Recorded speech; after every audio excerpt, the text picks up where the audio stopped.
किरणपेक्षाति गुरुदेव कृपा बिंदु दिया करो दासे तृणापेक्षाति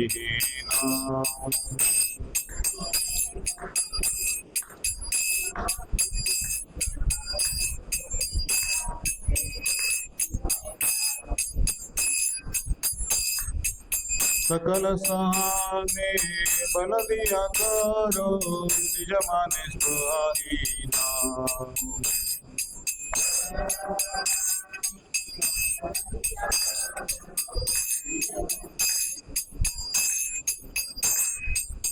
सकल सहाने बल दिया करो निज माने सुहाईना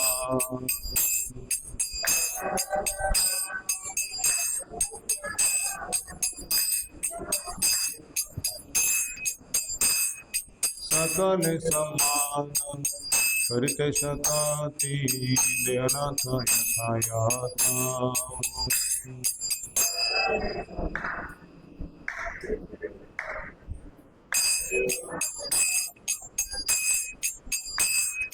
तबे तो गाइब हरि नाम सुखे अपराध बेहाता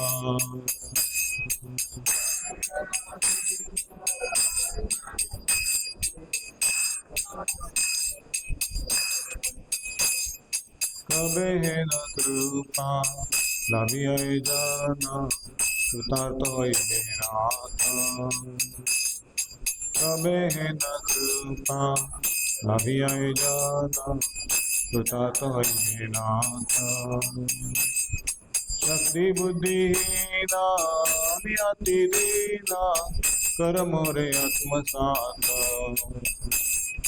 शक्ति बुद्धि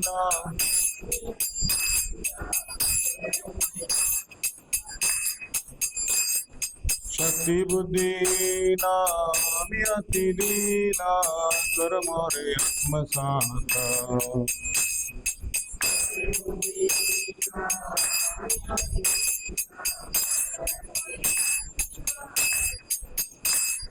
योग्यता विचारे किछु नहीं पाई तुम्हारा करुणा सार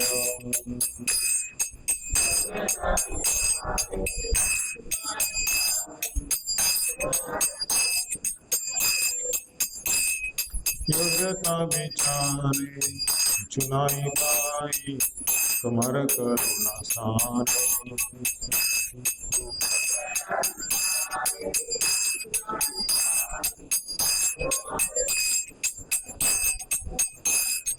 करुणा न होइले कांदिया कांदिया प्राण न रखिबान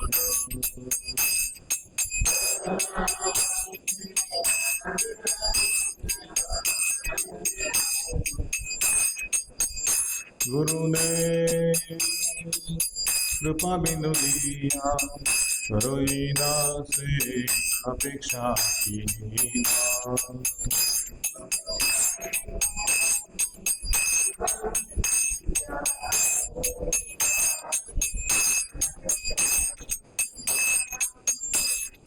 हरे Krishna Krishna Krishna Hare Hare Hare Ram Ram Ram Hare Hare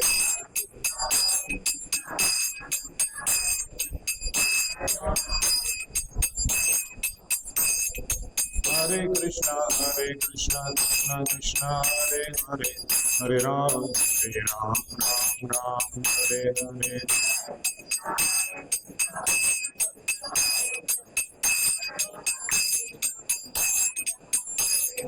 Hare Krishna Krishna Krishna Hare Hare Hare Ram Ram Ram Hare Hare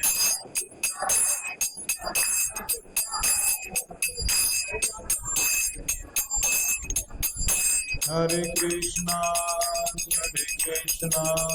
Krishna Krishna Hare Hare Hare Rama Hare Rama Rama Rama Hare Hare Hare Krishna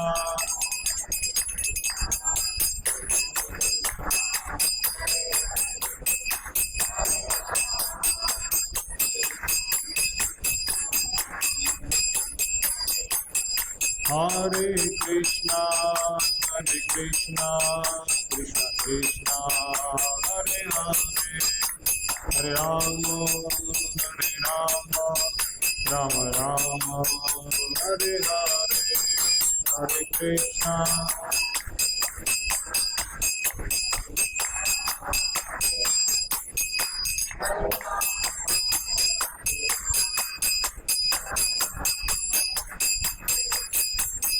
Jaya Radha Govinda Radha Govinda Radha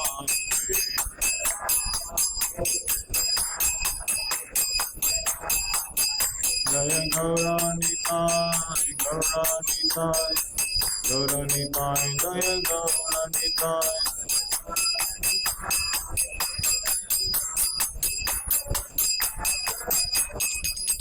Prabhupada Prabhupada Prabhupada Jaya Jaya Prabhupada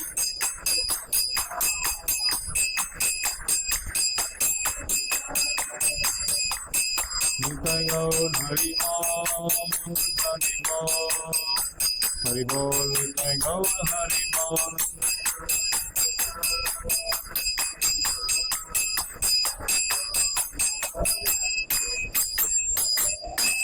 Shri हरिनाम संकीर्तन की जय श्रील प्रभुपाद की जय अनंत कोटि वैष्णव भक्त वृंद की जय।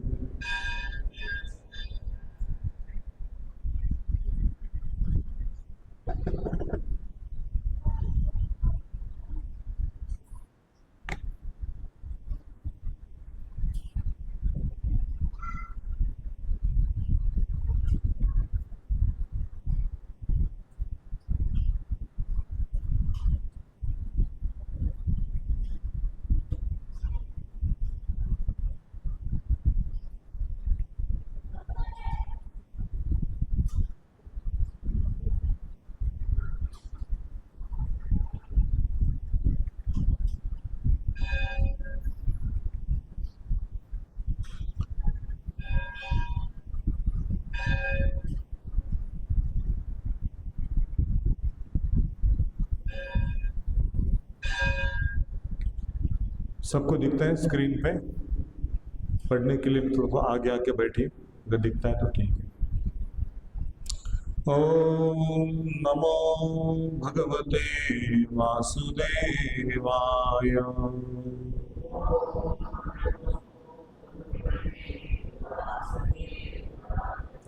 ओम नमो भगवते वासुदेवाय।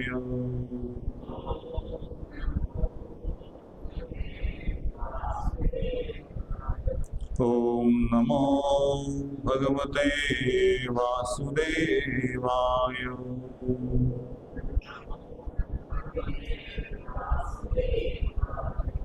ओम अज्ञानतिमिरान्धस्य ज्ञानाञ्जनशलाकया चक्षुरुन्मीलितं येन तस्मै श्रीगुरवे नमः। श्रीचैतन्यमनोभीष्टं स्थापितं येन भूतले स्वयं रूपः कदा मह्यं ददाति स्वपदान्तिकं। वन्देऽहं श्रीगुरोः श्रीयुतापदकमलं श्रीगुरुन् वैष्णवांश श्रीरूपं साग्रजातं सगुणरघुनाथान्वितं तं सजीवं साद्वैतं सावधूतं परिजनसहितं कृष्णचैतन्यदेवं श्रीराधा कृष्णपदान् सहगणललिता श्रीविशाखान्वितं च वाञ्छाकल्पतरुभ्यश्च कृपा सिन्धुभ्येव च पतितानां पावनेभ्यो वैष्णवेभ्यो नमो नमः। नमः ॐ विष्णुपदाय कृष्णप्रेष्ठाय भूतले श्रीमते भक्तिवेदान्त स्वामी इति नामिने। नमस्ते सारस्वती देवे गौरवाणी प्रचारिणे निर्विशेष शून्यवादी पाश्चात्य देशतारिणे नमो महावदन्याय कृष्ण प्रेम प्रदायते कृष्णाय कृष्ण चैतन्य नामिने गौरद्विषे नमः। हे कृष्ण करुणा सिंधु दीनबंधु जगत्पते गोपेश गोपिका कांत राधा कांत नमोस्तुते। तप्त कांचन गौरांगी राधे वृंदावनेश्वरी वृषभानुसुते देवी प्रणमामि हरिप्रिये। जय श्री कृष्ण चैतन्य प्रभु नित्यानंद श्री अद्वैत गदाधर श्रीवासादि गौरभक्तवृंद। हरे कृष्णा कृष्णा कृष्णा हरे हरे हरे राम राम राम हरे हरे।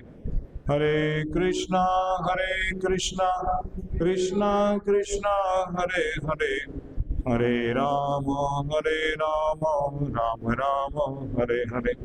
हरे कृष्णा कृष्णा कृष्णा हरे हरे हरे राम राम राम हरे हरे।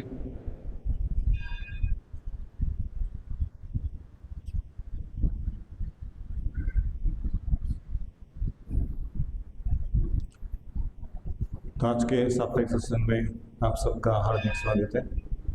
बारिश होते हुए भी आप यहाँ पर संघर्ष करते हुए आए हैं, तो भगवान गोविंद जी के चरणों में, बालाजी के चरणों में यही प्रार्थना है कि आपके भक्ति के लिए चाहे कितने ही संकट आए, व्यवधान आए, लेकिन हमारा आपके प्रति आकर्षण ना छूटे, आपकी भक्ति ना छूटे। श्रवण कीर्तन में, सेवा में रुचि जागृत हो, सत्संग में रुचि आए, ऐसी प्रार्थना करते हैं भगवान के चरणों में।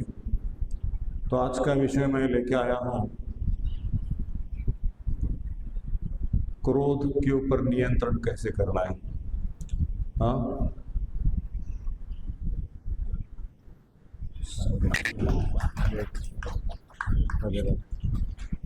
Thank you.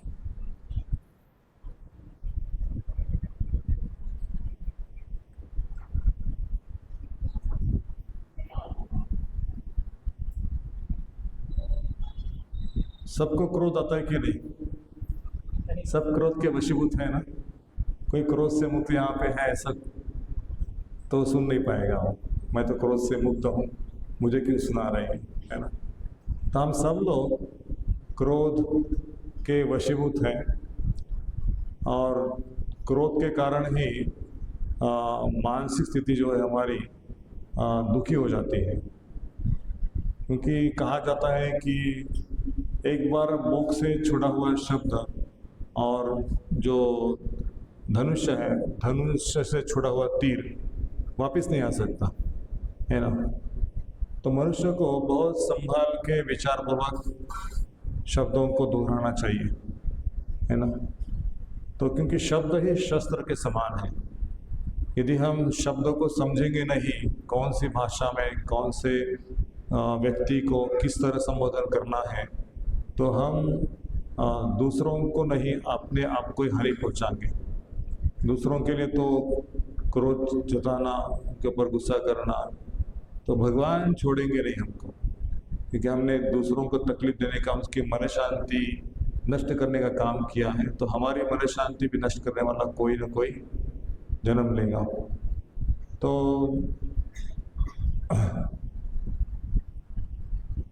भगवद गीता के 3रे अध्याय में वर्णन आता है, क्रोधाद्भूति सम्मोह सम्मोहा स्मृति विभ्रम स्मृति भ्रंशात् बुद्धिनाशो बुद्धिनाशात् प्रणश्यति।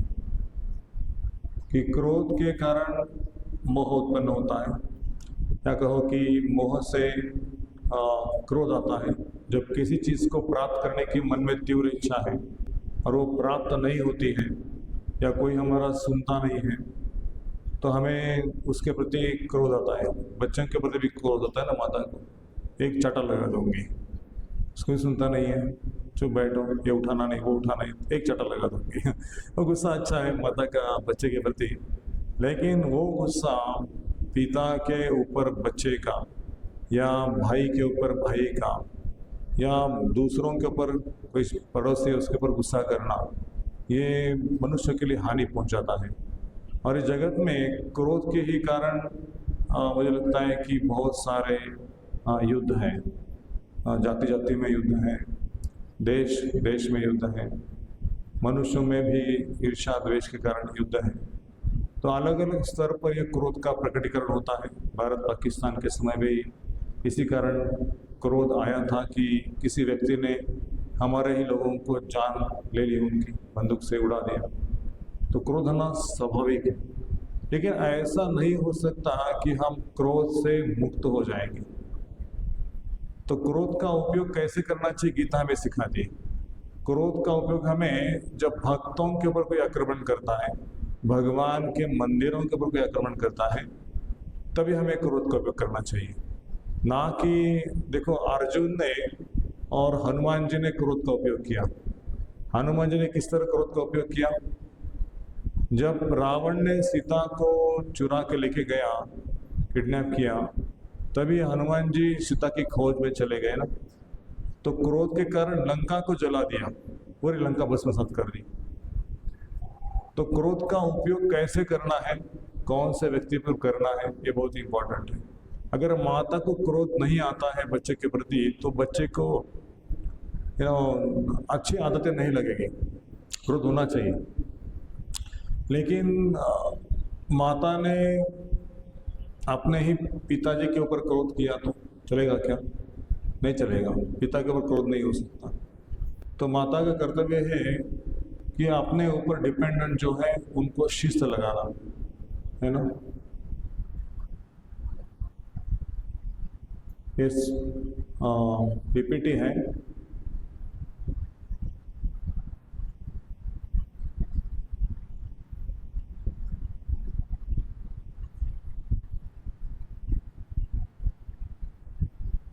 ये जो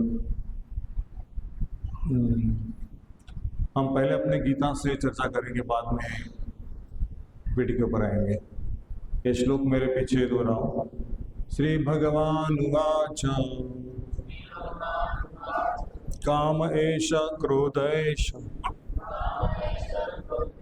रजोगुण समुद्भवः महाशनो महापाप्मा विद्धेति न इह वैरिणम्। श्री भगवान उवाच काम एष क्रोध एष रजोगुण समुद्भवः महाशनो महापाप्मा विद्धेति न इह वैरिणम्। श्री भगवान उवाच काम एष क्रोध एष रजोगुण समुद्भवः महाशनो महापाप्मा विद्धेति न इह वैरिणम्।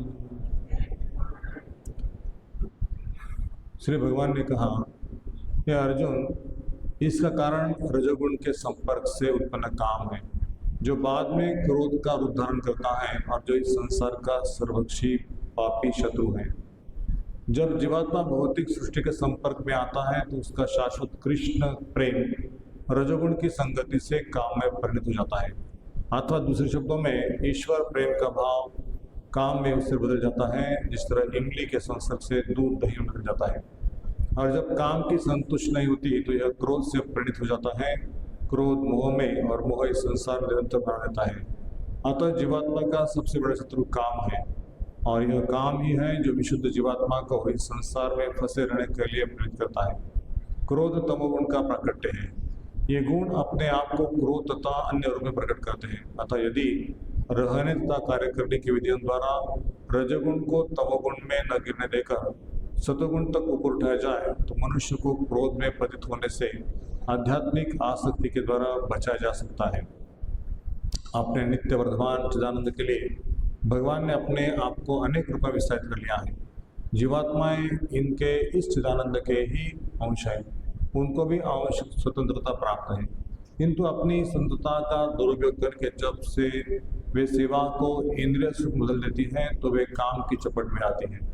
भगवान ने सृष्टि की रचना जीवात्माओं के लिए इन काम प्रवृत्तियों की पूर्ति हेतु सुविधा प्रदान करने के निमित्त की, और जब जीवात्माएं दीर्घकाल तक काम कर्मों में फंसे रहने के कारण पूर्णतः ऊब जाते हैं तो वे अपना वास्तविक स्वरूप जानने के लिए जिज्ञासा करने लगते हैं। यही जिज्ञासा वेदांत सूत्र का प्रारंभ है, जिसमें यह कहा गया है अथा तो ब्रह्म जिज्ञासा। मनुष्य को परम तत्व की जिज्ञासा करनी चाहिए, और इस परम तत्व की परिभाषा श्रीमद् भागवत में इस प्रकार दी गई है।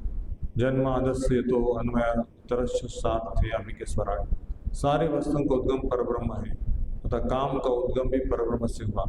और यदि काम को भगवत प्रेम में या कृष्ण भाव में परिणित कर दिया जाए तो दूसरे शब्दों में कृष्ण के लिए ही सारी इच्छाएं हो। काम तथा क्रोध दोनों ही आध्यात्मिक बन सकेंगे। भगवान राम के अनन्य सेवक हनुमान ने रावण की स्वर्णपुरी को जलाकर अपना क्रोध प्रकट किया, किंतु ऐसा करने से वे भगवान के सबसे बड़े भक्त बन गए। यहाँ पर भी श्री कृष्ण अर्जुन को प्रेरित करते हैं कि वह शत्रुओं पर अपना क्रोध भगवान को प्रसन्न करने के लिए दिखाए। अतः काम तथा क्रोध कृष्ण भावना में प्रयुक्त होने पर हमारे शत्रु न कर हमारे मित्र बन जाते हैं। तो ये भगवत गीता कोई केवल थियोरिटिकल बुक नहीं है ना, इसको प्रैक्टिकल रूप से समझना बहुत आवश्यकता है। अगर व्यक्ति सोचते कि भगवत गीता पढ़ने से लोग सिखाते हैं कि सब कुछ छोड़ छाड़ के हमें केवल भगवान का भजन करना है, अपने कर्तव्य को नहीं करना है, तो ये गीता का अर्थ नहीं समझे। गीता पढ़ने से मनुष्य को इन क्रोध को, काम को, लोभ को कैसे अपने कंट्रोल में रखना है, कैसे यूज करना है, ये शास्त्र गीता सिखाती है हमको। जीवन में इतनी सारे विपदाएं आती है, इतनी सारी बाधाएं आती हैं, उस बाधाओं से बाहर निकलना कभी कभी मुश्किल लगता है। हमारे बस की बात नहीं लगता कि इस समस्या से कैसे बाहर निकले। कभी कभी कोई व्यक्ति हमारी जमीन को कब्जा करके बैठता है और हम उसके साथ लड़ाई तो नहीं कर सकते, झगड़ा भी नहीं कर सकते, कोर्ट कचहरी चलता है, वो जगह छोड़ता नहीं है, तो हमारा मन बहुत बेचैन होता है, उदास होता है। वो लोग गुंडे भी लगा के उस जमीन को कब्जा करके कंस्ट्रक्शन भी कर लेता है। तो हम सोचते हैं कि अरे हमारी जमीन है, सब पेपर्स है, लेकिन इसने कैसे हमारी जमीन को कब्जा करके रखा है। तो इतना व्याकुल संसार में जीव, और शायद उसके पास थोड़ी ताकत हो, थोड़ा पैसा हो, तो क्रोध के कारण वो किसी पर आक्रमण कर सकता है, बंदूक से, चाकू से, गोली से, किसी तरह से, और मारने के कारण उसको जेल जाना पड़ेगा। जमीन इधर की इधर है, लेकिन व्यक्ति जेल में चला गया क्रोध के कारण। तो ये जो हिंसा है, एक जगह तात्पर्य से प्रभुपाद लिखते हैं कि कृष्ण भावनामृत का प्रचार न करना ये एक हिंसा है। वास्तव में अहिंसक बनना कोई बड़ी चेष्टा नहीं है। किसी की हिंसा न करना, किसी को तकलीफ नहीं देना, ये सब ठीक है नैतिक रूप से, लेकिन वास्तविक हिंसा ही है अगर नैतिक जीवन जीते हैं, किसी को दुख नहीं पहुंचाते, अपना काम करो, अपना घर संभालो बस। लेकिन यदि वो कृष्ण भावनावत की तरफ अग्रसर नहीं होता है तो स्वयं की भी हत्या कर लिया, हिंसा मतलब हत्या, और दूसरों की भी हिंसा हो रही है, वो भी एक प्रकार का पाप ही है। अहिंसक बनना मतलब कृष्ण भावनामृत का संदेश पहुंचाना, इससे अहिंसा हो सकती है, लोगों के बीच में प्रेम हो सकता है। तो ये क्रोध कोई ऐसा नहीं कि क्रोध से हम हमेशा के लिए मुक्त हो सकते हैं, है ना। क्रोध से कोई मुक्त हो गया ऐसा व्यक्ति नहीं है, काम से कोई मुक्त हो गया ऐसा व्यक्ति नहीं है, लोभ से कोई मुक्त हो गया ऐसा व्यक्ति नहीं है, लेकिन सारी चीज़ों को कृष्ण भावना में कैसे उपयोग में लाना, यही शास्त्र है भगवद गीता। हाँ, तो हम रामायण के प्रसंग में देखते हैं, जब राम जी को 14 साल के लिए वनवास में भेज दिया और दशरथ महाराज ने जो 2 वर दिए थे, 14 साल के वनवास और भरत महाराज जी को राज गादी के ऊपर बैठाना, तो स्वाभाविक रूप से कौशल्या माता दुखी होना चाहिए और स्वाभाविक रूप दुखी होना चाहिए, और कौशल्या का क्रोध होना चाहिए कैकेयी के ऊपर, लेकिन और दशरथ महाराज का भी क्रोध होना चाहिए कि राम का राज्याभिषेक का समय आया है और आप लोग क्या आपस में ऐसी चर्चा कर रहे हो। राम को वनवास भेजने की हिम्मत कैसे हुई आपकी, है ना। माता का प्रेम होता है ना अपने पुत्र के प्रति। तो कौशल्या को ऐसा गुस्सा आना चाहिए था कि कैकेयी को हाथ पकड़ के खींच के उसको राजमहल के बाहर निकालो, कोई मंत्री संतरी को आदेश दे के। और दशरथ महाराज को भी वो जोर जोर से बोल सकती थी, लेकिन कौशल्या की स्थिति ऐसी हो गई कि वो मंथरा के द्वारा, किसी के द्वारा जब उसको कैकेयी को बहकाया गया तो कौशल्या ने भगवान राम की इच्छा समझ के उसको स्वीकार कर लिया, है ना। तो जगत का जो मोह है, मेरा बेटा इस जगत पे बैठना चाहिए, उसका राज होना चाहिए, मैं इसको राज के ऊपर देखना चाहती हूँ, राजगद्दी के ऊपर। कितनी इच्छा होती है माताओं की, हाँ मेरे बेटे को अच्छा जॉब लगे, बहुत पैसा कमाए, ऐसे वैसे।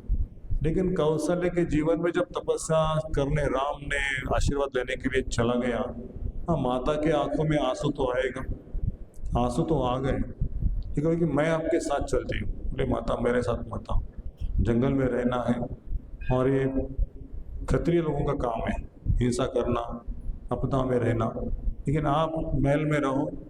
हाँ तो भगवान राम चले गए, लेकिन भगवान राम ने कभी दशरथ के ऊपर न क्रोध किया, न कैकेयी की माता के ऊपर क्रोध किया। तो ये रामायण से शिक्षा क्या मिलती है कि स्वयं के ऊपर जब कोई विपदा आती है, कष्ट होते हैं, दुख होते हैं, तो उसको सहन करने के लिए तैयार होना चाहिए। लेकिन जब दूसरों के ऊपर ऐसी विपदा आती है तो उसको बचाने के लिए क्रोध करना चाहिए। जैसे हनुमान जी ने उसी प्रसंग में भगवान राम जी की मदद करने के लिए लंका पहुंचते ही रावण की लंका को आग लगा दिया, क्योंकि उसके पूंछ को आग लगाया था। तो भगवान दिखाते कि मेरे भक्तों के अंदर ऐसी शक्ति है, मैं उसको शक्ति देता हूँ, जब वो मेरी सेवा में लगाते हैं तो यदि वो क्रोध भी करते हैं, हनुमान जी का क्रोध, उसको तकलीफ नहीं होगी, क्योंकि वो धर्म का पालन कर रहा है, धर्म के लिए क्रोध का उपयोग किया है। तो क्रोधात् भवति सम्मोहः, ये क्रोध करने से क्या होता है, मोह उत्पन्न होता है। क्रोधात् भवति सम्मोहः, सम्मोहात् स्मृति विभ्रमः, कि देखो क्रोध जब हो जाता है, आग बबूला बोलते हैं ना लोग, आंखों से जैसे आग के गरम गरम ने निकल रहे हैं ना, और फिर एकदम शरीर कांपने लगा है। और आंसू कैसे होते हैं जब क्रोध आता है, गरम गरम आंसू होते हैं, और ऐसा लगता है कि कोई मटका बिटका उठा के उसको सर पे फोड़ दो, है ना, ऐसा लगता है क्रोध में। तो व्यक्ति का बीपी जो है ना, और सब उसके नियंत्रण खो बैठता है बुद्धि के ऊपर। सम्मोहात् बुद्धि सम्मोह, हाँ क्रोधात् भवति सम्मोहः, सम्मोहात् विभ्रमः। तो बुद्धि में कुछ काम नहीं करती बुद्धि, और इस तरह से बुद्धि नाशात् प्रणश्यति, फिर उसके हाथ से ऐसा कुछ हो जाता है कि वो बाद में पछताता है, पहले नहीं पछताता है। भाई भाई को मार देता है, पिताजी को मार देता है कभी कभी, या पिताजी किसी पुत्र की हत्या करता है, पत्नी की हत्या कर देते हैं। तो इस प्रकार संसार में ये सब लोग अपने अनर्थों के प्रति हावी है, इसलिए संसार में कोई सुख नहीं है। संसार में सच्ची तरह से सुख पाना है तो हमारे अंदर के एनिमीज को, शत्रु को समझना बहुत जरूरी है। शत्रु कैसी चाल करके आया है और कैसे शत्रु को अपने विवेक के द्वारा, ये विवेक मतलब हमारी बुद्धि है, ये बुद्धि मतलब हमारा सिक्योरिटी सिस्टम है, ये सिक्योरिटी सिस्टम से हमारे शत्रु के ऊपर कैसे आक्रमण करना है, उससे रिटेलिएट करना है, ये तंत्र है सीखने का। ये हमें अगर तो पता चला तो हमारी बुद्धि स्ट्रांग बन जाएगी और हम ऐसे क्रोध के वशीभूत नहीं रहेंगे, क्रोध का उपयोग करना सीख जाएंगे। क्रोध को जैसे प्रभुपाद ने एक बार, भक्त लोग जब प्रसाद खा के पूरा गंदा करके रखे थे, है ना, जैसे फ्लोर है, खा के सब दाल चावल सब नीचे गिराए थे और बहुत समय हो गया था, 2-3 घंटे वो सूख गया था। और प्रभुपाद आए, बोले मंदिर में प्रसाद खाए आप लोग और प्रांगण को साफ सफाई नहीं की। तो एक व्यक्ति आ गया, चाकू लेके चाकू से जमीन को रगड़ रहा है। तो प्रभुपाद ने बोला चाकू तुम्हारे गले पे लगा गला कट करो तुम्हारा। तो स्वामी जी गुस्सा हो गए, तो बोले जाओ अंदर से एक कपड़ा पानी में डुबाओ, उसके ऊपर पानी डालो और कपड़े से उसको पोछा मारो। तो बोले कि अमेरिकन लोगों को इतनी बुद्धि नहीं है कि इसको पोछा मारना चाहिए, इसको खाने के बाद क्लीन करना चाहिए, तो ये लोग ऐसे ही छोड़ दिए। तो क्रोध किया। एक बार प्रभुपाद जी ने ऐसे ही भक्तों के ऊपर क्रोध किया था, तो किसी ने पूछा स्वामी जी आपको भी क्रोध आता है क्या, है ना? तो प्रभुपाद जी क्रोध करने के पश्चात उस भक्त को लेके अपने साथ बैठ गए और उसको भरपेट प्रसाद खिलाया। बोले मेरे पास क्रोध भी है और मेरे पास प्रेम भी है, दोनों है मेरे पास। आप क्रोध करते हो लेकिन आप प्रेम करना नहीं सिखाते। एक गुरु का कर्तव्य है कि शिष्य को डांटना। अगर शिष्य सुधरना चाहते हैं तो शिष्य को डांटना चाहिए ना, तो भी शिष्य को आदत लग जाएगी अच्छी, या शिस्त हो जाएगी उसके जीवन में, डिसिप्लिन। उसको डांटना चाहिए। एक बार एक पिताजी अपने बच्चे के लिए शिकायत करके गुरुजी के पास आए, लेकिन मेरा बच्चा ना हमेशा गुस्सा करता है, थोड़ा ही कुछ हो गया, बचपन से उसको गुस्से का इतना आदत है, दिन में ऐसा कुछ मारपीट करता है, गुस्सा करता है, तो उसके गुस्से को कैसे शांत करें? तो बोले ठीक है बच्चे को लेके आओ। बच्चे के लेके आए और गुरुजी ने कहा बच्चे को, वो एक्चुअली बच्चा भी तंग हो गया था, उसको क्रोध के नियंत्रण में था, तो उसको भी लगा कि क्रोध को छोड़ना चाहिए, लेकिन वो छोड़ना नहीं सीखा था कैसे छोड़ना है क्रोध को। तो गुरुजी ने कहा कि आपको जब क्रोध आता है ना, तो एक खिला ले लो, खिला, और आपके घर की जो बाउंड्री है ना, वो बाउंड्री के ऊपर ऐसे खिले से ठोक दो, खिले मारो। तो दिन में जितना बार आपको गुस्सा आता है उतने बार आप दीवार को किला से भर दो। 5 बार गुस्सा है 5 किले, 10 बार गुस्सा है 10 किले मार दो। तो उसका पूरा बाउंड्री वॉल था ना, वो किले से भर गया। तो हालांकि गुरुजी पहले 50 बार आता था, अभी 40 बार हो गया, अभी 30 बार हो गया, 20 बार। वो किला देख देख के मेरे को परेशान हो गया, एक कितना गुस्सा है मेरे ऊपर, थोड़ा कम करता हूँ। तो 10 बार हो गया, 5 बार हो गया, 2 बार हो गया, अभी गुस्सा करना बंद कर दिया। तो फिर गुरुजी के पास गया, गुरुजी मुझे बहुत परेशान हो रहा हूँ ये किला देख के, अभी मैंने क्रोध को थोड़ा शांत करने का प्रयास किया है, तो मुझे बताओ कि कैसे करना है। तो गुरुजी बोले कि अभी सब सारे जो किले हैं ना, किले निकाल दो।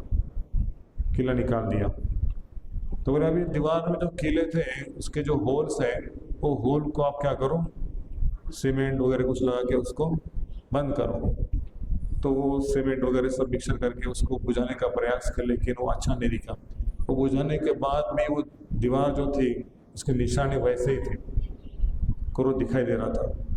तो गुरुजी कहा कि गुरुजी ये किला तो निकल गया, लेकिन उसके होल बुझाने का प्रयास किया, लेकिन अभी भी निशाने वैसे ही हैं। तो गुरुजी ने को सिखाया कि क्रोध की निशानी जो है व्यक्ति को चोट पहुंचाने पर निकलती नहीं है, वो क्रोध अंदर जलते रहता है। क्रोध अग्नि के समान है, और जैसे उसके अंदर पेट्रोल या तेल डालें तो अग्नि भड़कती है, वैसे क्रोध भड़कने लगता है अंदर से अंदर। तो एक प्रसंग में कहते हैं कि जो व्यक्ति क्रोध को धारण किया है उसके समान है जैसे उसने अपने हाथ में गरम गरम कोयला, है ना, कोयला धारण किया है, और उस कोयले से दूसरे व्यक्ति के ऊपर वो कोयला फेंक रहा है। तो झटका किसको बैठ गया? पहले हमको ना। तो बोलते हैं कि इस तरह से क्रोध को समझने का प्रयास करो कि क्रोध का कारण क्या है। क्रोध का कारण हम देखेंगे अपने अभ्यास में, कितने कारण है क्रोध के।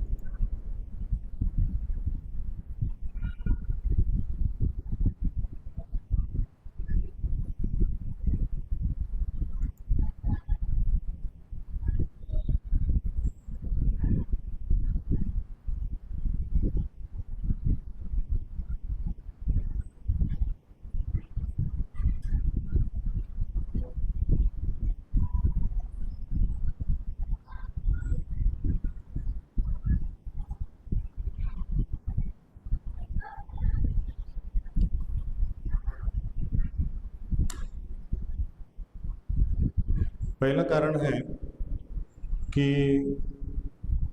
मेरी स्वयं की इच्छा को पूर्ण करना है। मुझे जो चाहिए मिलना चाहिए। किसी को पिताजी से कुछ रुपए की मांग होती कि मुझे ये गाड़ी चाहिए, वो गाड़ी चाहिए, या ए स्कूल में मुझे एडमिशन चाहिए, कॉलेज में एडमिशन चाहिए, मेरे नाम पे फ्लैट करो, मेरे नाम पे गाड़ी करो, कुछ भी ऐसी डिमांड होती है। और 4 बार बोलता है, 5 बार बोलता है, पिताजी सुनते हैं, हाँ करेंगे करेंगे, फिर गुस्से से बोलता है।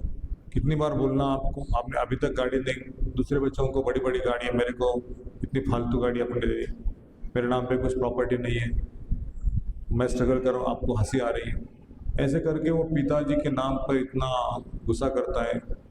तो ये प्रवृत्ति जो है मनुष्य के अंदर एक काम से, रजोगुण से काम उत्पन्न होता है कि हमारी इच्छाओं को नियंत्रित करना पड़ेगा कि हमें वास्तव में सुख देने वाले क्या चीज़ें हैं।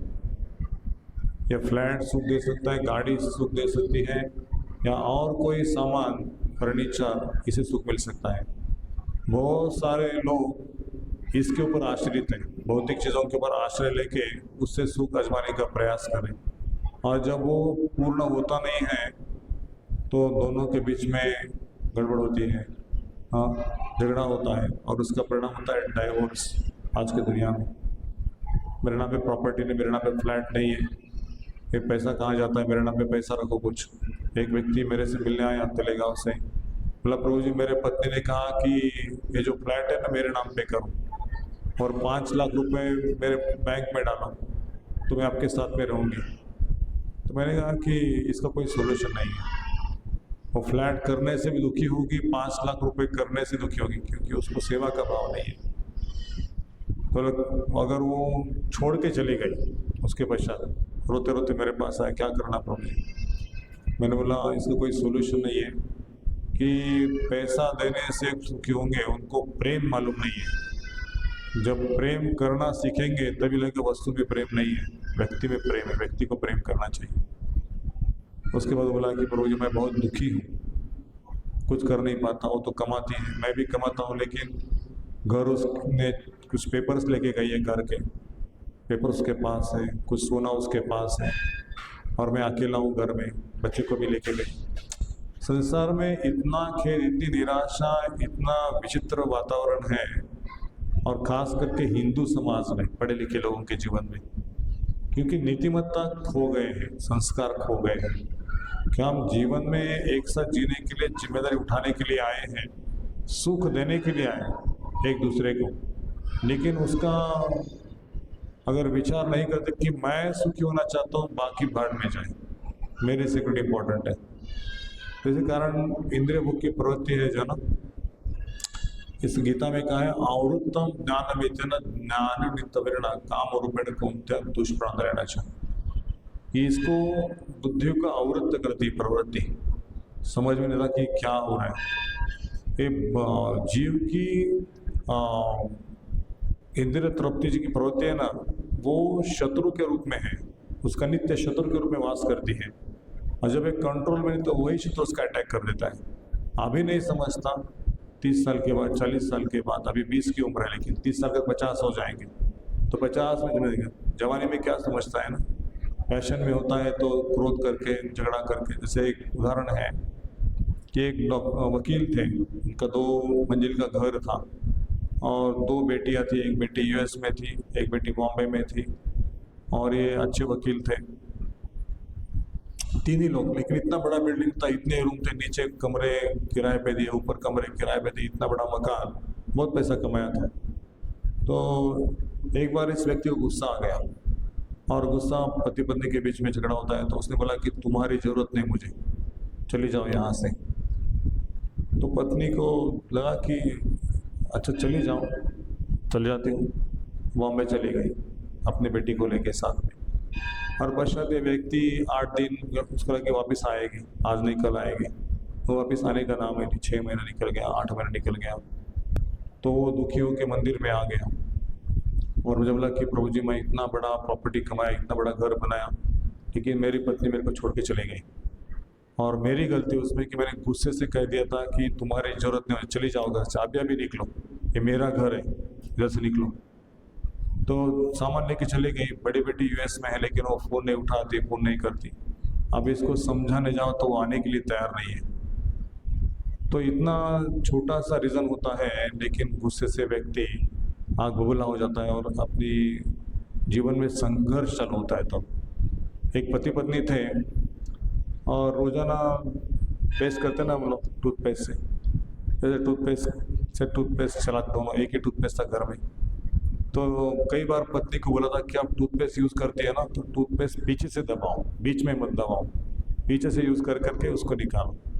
तो पत्नी बोली तुमको क्या करना है, मैं कैसे भी यूज़ करूँ। तो कई समय चला गया ऐसे, फिर से गुस्सा वो टूथपेस्ट के कारण। फिर गुस्सा इतना बढ़ गया है कि आप मेरे सुनते नहीं, आपने ऐसा किया, आपने वैसा किया। तो टूथपेस्ट का झगड़ा इतना पहुंच गया, वो किसी काउंसलर के पास पहुंचे और वो कंपनी के सीईओ ही थे, बड़े पोजीशन पे थे। दोनों का झगड़ा सॉल्व करने के लिए किसी काउंसलर के पास आए।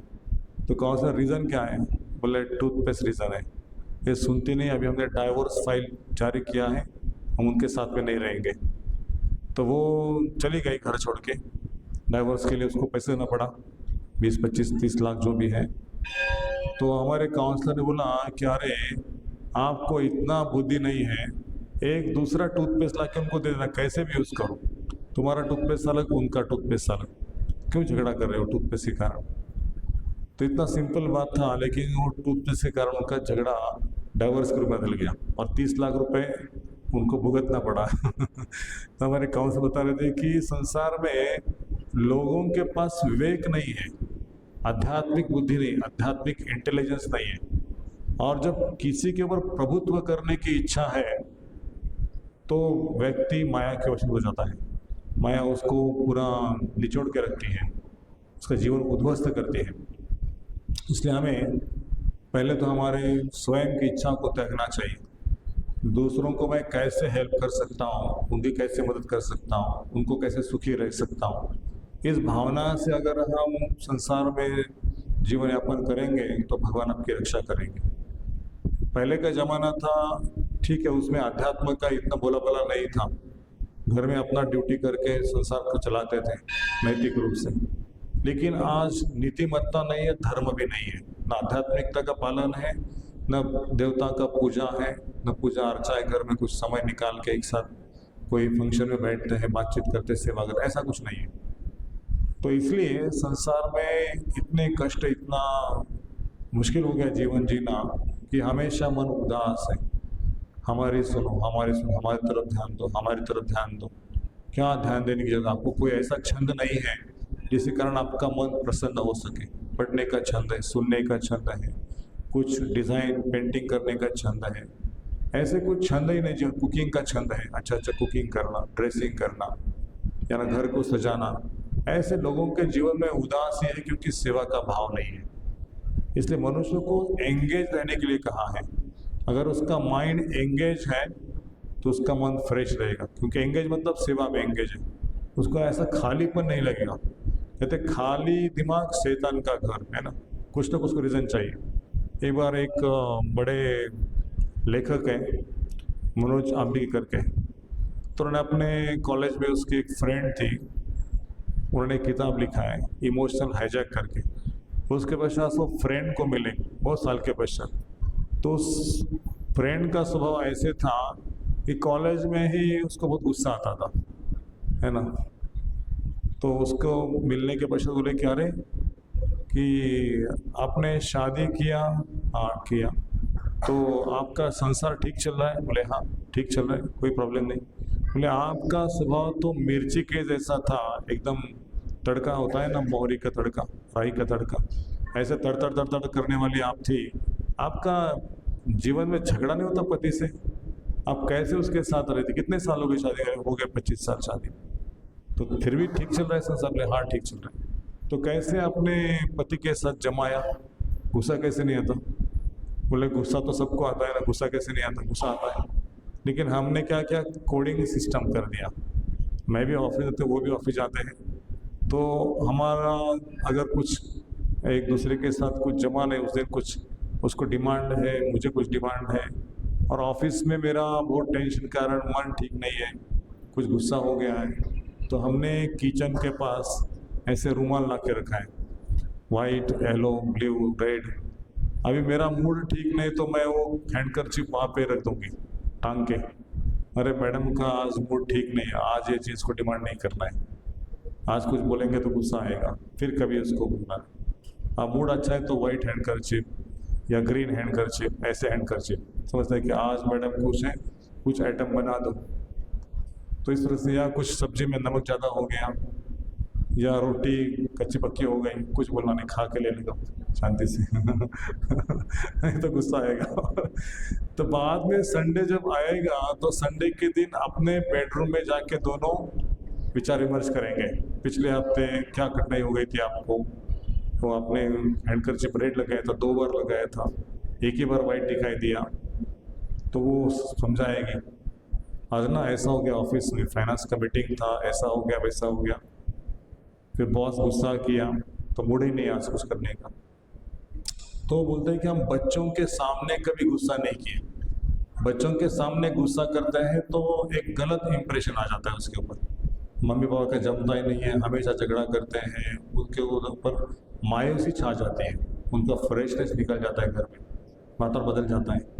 इसलिए वो पुस्तक में लिखा है कि हमारे भावनाओं पर, हमारे जो इमोशंस है, इस इमोशंस को हैंडल करना बहुत ज़रूरी है। और इसको हैंडल करने, कैसे हैंडल करना है, तो हमारे अंदर संवेदना को जताना है, सेंसिटिविटी।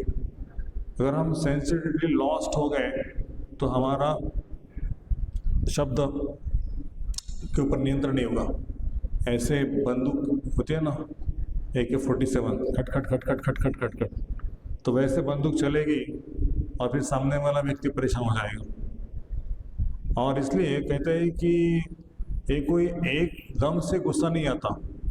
हम क्या करते हैं, हमारे जो डीलिंग्स हैं, वो डीलिंग्स में जो भी एक प्रसंग हो जाता है जीवन में, अच्छे बुरे, वो बुरे को मन में स्टोर करके रखते हैं, अच्छे को स्टोर नहीं करते, बुरे को स्टोर करके रखते हैं। फिर एक दिन ऐसा आता है कि थोड़ा सा निमित्त हो जाता है तो सब पीछे का फाइल पूरा ओपन हो जाता है, बम ब्लास्ट, और पूरा फाइल उनके ऊपर, तुम्हारे पिताजी ऐसे, तुम्हारी मम्मी ऐसे, तुमने ऐसा किया, तुम्हारा भाई ऐसे, तुम्हारा खानदान ऐसा है, तुम्हारा मुंह नहीं देखना चाहता, भाड़ में गया तुम्हारा पैसा, भाड़ में गया तुम्हारी नौकरी, कुछ नहीं चाहिए। तो ऐसा करके इतना जोर से होता है झगड़ा कि लोग घर छोड़ देते हैं संसार को, अच्छा को याद नहीं करते।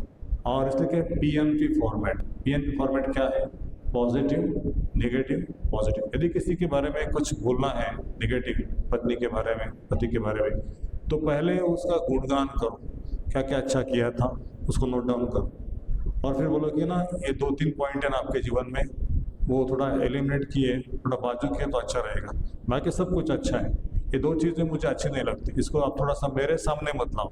जो सिगरेट पीना है, नशा करना है तो बाहर जाकर, लेकिन घर में मत करो।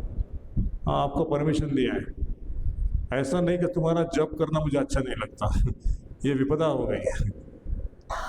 किसी ने कहा कि तुम्हारा सिगरेट पीना अच्छा नहीं लगता, तो पति कहेगा तुम्हारा जप करना मुझे अच्छा नहीं लगता, मतलब ये तो अलग ही बात पे चले गए। लेकिन समझना चाहिए कि किस चीज़ को स्वीकार करना चाहिए, किस चीज़ को स्वीकार नहीं करना चाहिए, और कुछ चीज़ हमारे हाथ में नहीं है, ये भी समझना चाहिए।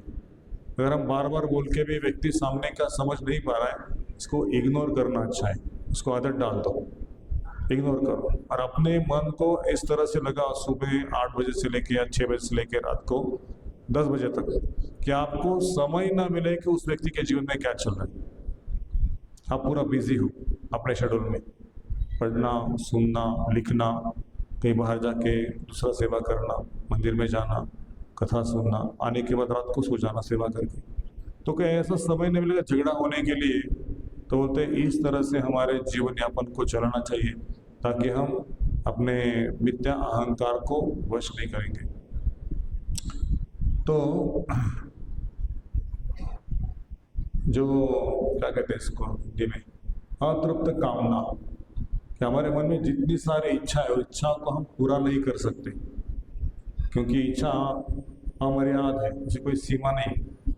लेकिन बेसिक नीड जो है, वो बेसिक नीड आपको पूरी हो जाती है तो आपको खुश रहना चाहिए भगवान के ऊपर। किसी संत का एक ये है, मराठी में कहावत है, कहते हैं कि समाधान जो है ना, समाधान ही आनंद का साधन है। भगवान के ऊपर भरोसा करके अगर मिल गया तो मिल गया, नहीं मिल गया तो नहीं मिल गया। ऐसे व्यक्ति जो जीता है उसी जगह, सामने के व्यक्ति के प्लेट में 2 गुलाब जामुन डाल, मुझे 1 गुलाब मिला, तो उसके ऊपर क्रोध करना, अरे तुम पार्सलिटी करते हो, तुम ऐसे हो वैसे हो, 2 गुलाब जामुन खिलाते मुझे 1 ही दे दिया। हाँ, शादी में होता है कभी कभी, शादी नहीं मिलता, प्रसाद खत्म हो जाता है। तो इस तरह से व्यक्ति अतृप्त कामना लेके आता है और पूरी करने की कोशिश करते जगत में, लेकिन कामना कभी पूरी नहीं होती, वो जलती रहती है अग्नि के समान। इसलिए हमको इस कामना को त्याग करना चाहिए, ये गीता का शिक्षा है। क्यों इच्छा को बांध के रखना है? भगवान को छोड़ कर आज 2 मिल नहीं, कल मिल जाएंगे, आज ही मिलना चाहिए क्या? नहीं, कल मिल जाएंगे, नसीब में तो कल मिलेगा ना। तो भगवान को जब याद करेंगे, क्योंकि कलयुग में जो चीज़ें प्राप्त करने के लिए है उसके तरफ हमारा ध्यान नहीं है, लेकिन जो चीज़ प्राप्त नहीं किया तो भी चलेगा उसके ऊपर ज़्यादा फोकस है। हमें कोई ये नहीं सोचता कि मेरा जीवन मृत्यु के करीब करीब जा रहा है तो मुझे उसमें सीरियस होना चाहिए, भक्ति को सीरियसली करना चाहिए। ये क्रोध, काम, ये मत्सर, इसको कैसे दूर रखें और कैसे हम भगवान की भक्तों की प्रेम से सेवा करें और भगवान को जो आनंद है उस आनंद को प्राप्त करें, भक्ति का आनंद, इसके ऊपर फोकस होना चाहिए। भौतिक चीज़ों में आनंद ढूंढने का प्रयास करें तो माया हमको हमेशा फेल करेगी, कभी आनंद नहीं आएगा, है ना। आज 2 रसगुल्ला मिलेगा, कल चाटा मिलेगा 2 रसगुल्ला के बाद। तो जीवन में कभी भौतिक रूप से कोई सुखी नहीं बन पाएगा, ना कोई बना है। इसलिए हमें इस को कंट्रोल करना ही एक उपाय सीखना चाहिए कि इच्छाओं के ऊपर कंट्रोल। तो क्या उपाय है? बोलते कि धैर्य, उत्साह, निश्चय, धैर्य। क्या हमारे पास पेशेंस चाहिए? मैंने अभी कहा ना, आज 2 गुलाब जामुन नहीं मिले चलेगा, कल मिलेंगे, परसों मिलेंगे, 8 दिन के बाद मिलेंगे, कभी ना कभी मिलने वाले, नसीब में लिखा है तो मिलेंगे, लेकिन आज के आज ही चाहिए। जैसे बच्चा होता है ना छोटा, मामी अभी चाहिए, अभी दे दो, लड्डू दे दो ना, ये दे दो, मेरा अभी नहीं, तैयार नहीं, अभी चाहिए। तो बच्चे के जैसा हमारा माइंड नहीं होना चाहिए, मैच्योर माइंड होना चाहिए। तो बोलते हैं कि एकांत। तो एकांत से क्या होता है, हम जब अपने आप में खो जाते हैं, विचार करते हैं हमें क्या चाहिए, क्या हम दिन भर के अभ्यास में कहाँ फंस गए हैं, कैसे मेरे जीवन का रूटीन होना चाहिए, ऐसे आत्मचिंतन बोलते हैं एकांत मतलब इंट्रोस्पेक्शन। और इंट्रोस्पेक्शन में हम जाएंगे तो सोचेंगे हम किस व्यर्थ चीज़ के लिए चिंता कर रहे हैं, है ना। वो गीता का सार उसमें लिखा है ना, आप क्या लेके आए थे, क्या लेके जाएंगे, क्यों व्यर्थ चिंता कर रहे हो।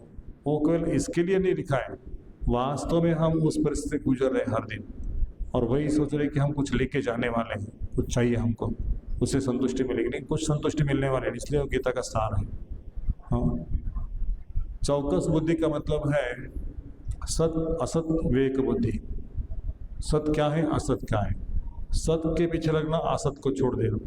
इस संसार में भाई, मित्र, पुत्र, पत्नी, बच्चे, पति, ये सब सत्य है क्या? असत्य है। एक भजन में सुंदर आचार्य लिखते हैं, भजहु रे मना श्रीनंद नंदन अभय चरणारविंद रे, कमल दल जल जीवन तलमल भजहु नीति रे, हरिपद नीति रे। तो कमल दल जल, कमल के पंखों के ऊपर जो पानी होता है बिंदु, उसके जैसा जीवन है हमारा, आज है कल नहीं है। लेकिन क्यों झगड़ा कर रहे हैं? झगड़ा करने से आपको प्राप्त सुख होगा? नहीं, सुख मिलेगा। कल आप है नहीं, पता नहीं आपको। वो प्लेन क्रैश हो गया ना, 200-300 लोग मर गए उसमें। सबने सपना रखा था लंदन जाएंगे, पैसा कमाएंगे, ये करेंगे, वो करेंगे, भारत भूमि को छोड़ के।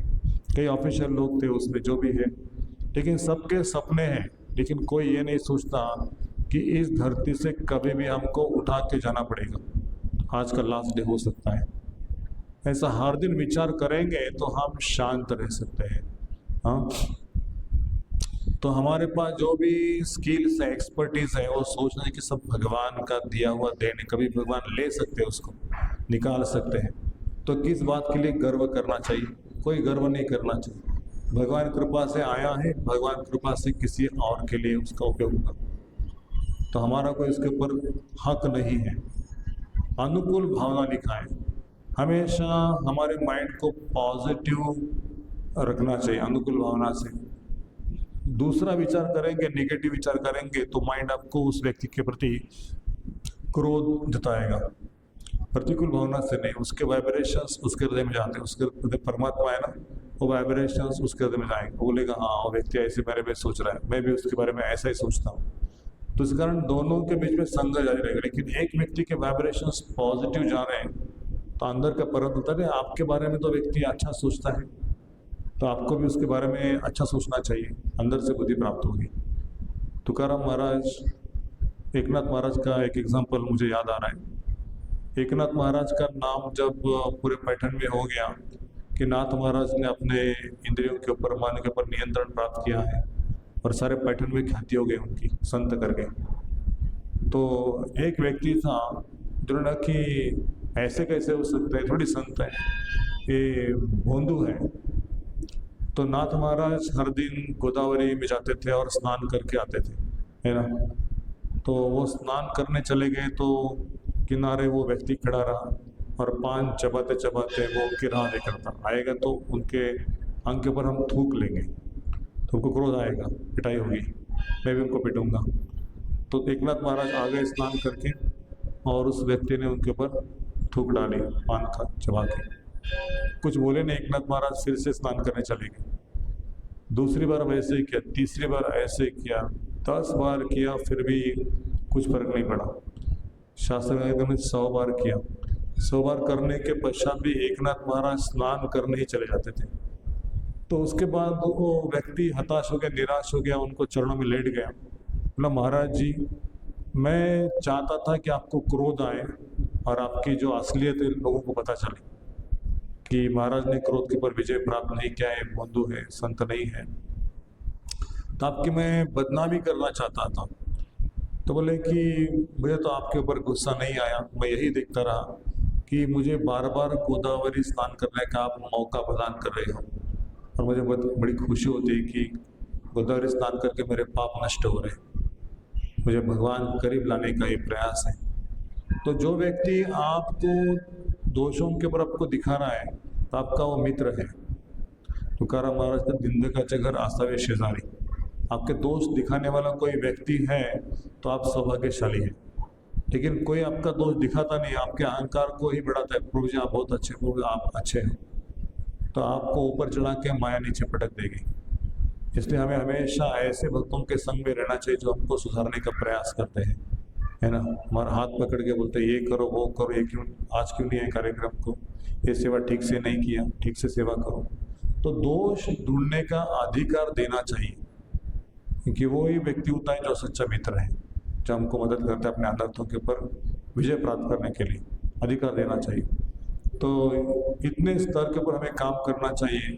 ये संतों का एग्जाम्पल केवल इसके लिए नहीं दिया गया शास्त्र में कि वो संत है इसलिए वो पालन कर सकते हैं और हम तो ऐसे ही रहेंगे, है ना। ऐसा नहीं है, हमें भी वो परिस्थिति से गुजरना पड़ेगा। और क्या बोलते हैं कि प्रतिशोध की भावना को निकाल देना चाहिए, रिपेंटेंस करना चाहिए। हम जनरली क्या करते हैं, रिवेंज एटीट्यूड होता है, किसने हमारा कुछ किया था उसको बदले की भावना से देखते हैं ना। कलयुग में तो ऐसा ही है, जब भक्ति में नहीं तो लोग रिवेंज के एटीट्यूड्स देखते हैं, चाहे भाई हो चाहे रिश्तेदार में कोई हो, तो उनका बदला लेने का सोचते, किसी न किसी मौके पर उनको हम ठोक देंगे शब्दों से। तो ये जो भावना है उस भावना को बदलना ही अपने मन के ऊपर नियंत्रण प्राप्त करना है, क्योंकि संस्कार बन गया एक बार, उस संस्कार को हम वापस कैरी आउट करेंगे अगले जीवन में। तो संस्कार को मिटाना अच्छा है, संस्कार को बनाना आसान है, बुरे संस्कार को अंदर डालना, लेकिन बुरे संस्कार को बाहर निकालना मुश्किल है। एक संस्कार, दूसरा संस्कार, तीसरा, ऐसे हजारों संस्कार मन के मस्तिष्क के पटल के ऊपर आ जाएंगे, स्टोर हाउस। बाद में वो काम कैसे करेंगे, अभी ये व्यक्ति हो गया, दूसरा व्यक्ति, तीसरा व्यक्ति, चौथा व्यक्ति, पांचवा व्यक्ति, इस तरह से सबके अंदर वो दोष ढूंढने का प्रयास करेंगे। ये संस्कार अंदर है ना, सबके अंदर दोष ढूंढने का प्रयास करेंगे। लेकिन एक व्यक्ति के अंदर दोष ढूंढना है, अरे बाप रे मेरे अंदर कितने दोष हैं, उसके अंदर कैसे मैं दोष देख सकता हूँ। तो मुझे किसी के अंदर दोष देखना नहीं है। गीता के 12वें अध्याय के 16 नंबर के श्लोक से लेके 20 नंबर के श्लोक तक भगवान के भक्तों के स्वभाव का वर्णन किया है। हम खाली श्लोक को पढ़ेंगे, उसमें किस प्रकार से उसका मन शांत होता है और कौन सा भक्त मुझे प्रिय है, कौन सा भक्त मुझे प्रिय है। भगवान को प्रिय होने के लिए क्या चीज़ों को अप्लाई करना पड़ेगा ताकि हम अपने मन के वशीभूत न होके भगवान के वशीभूत हम रहेंगे हमेशा के लिए।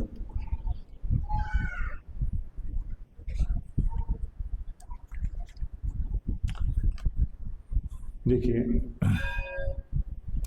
अद्वैष्टा सर्वभूतानां मैत्र करुणा एव च निर्ममो निरहंकार समदुःखा सुखक्षमी संतुष्टं सततं योगी यतात्मा दृढ़निश्चय मय्यार्पित मनोबुद्धि यो मद्भक्त समय प्रिया।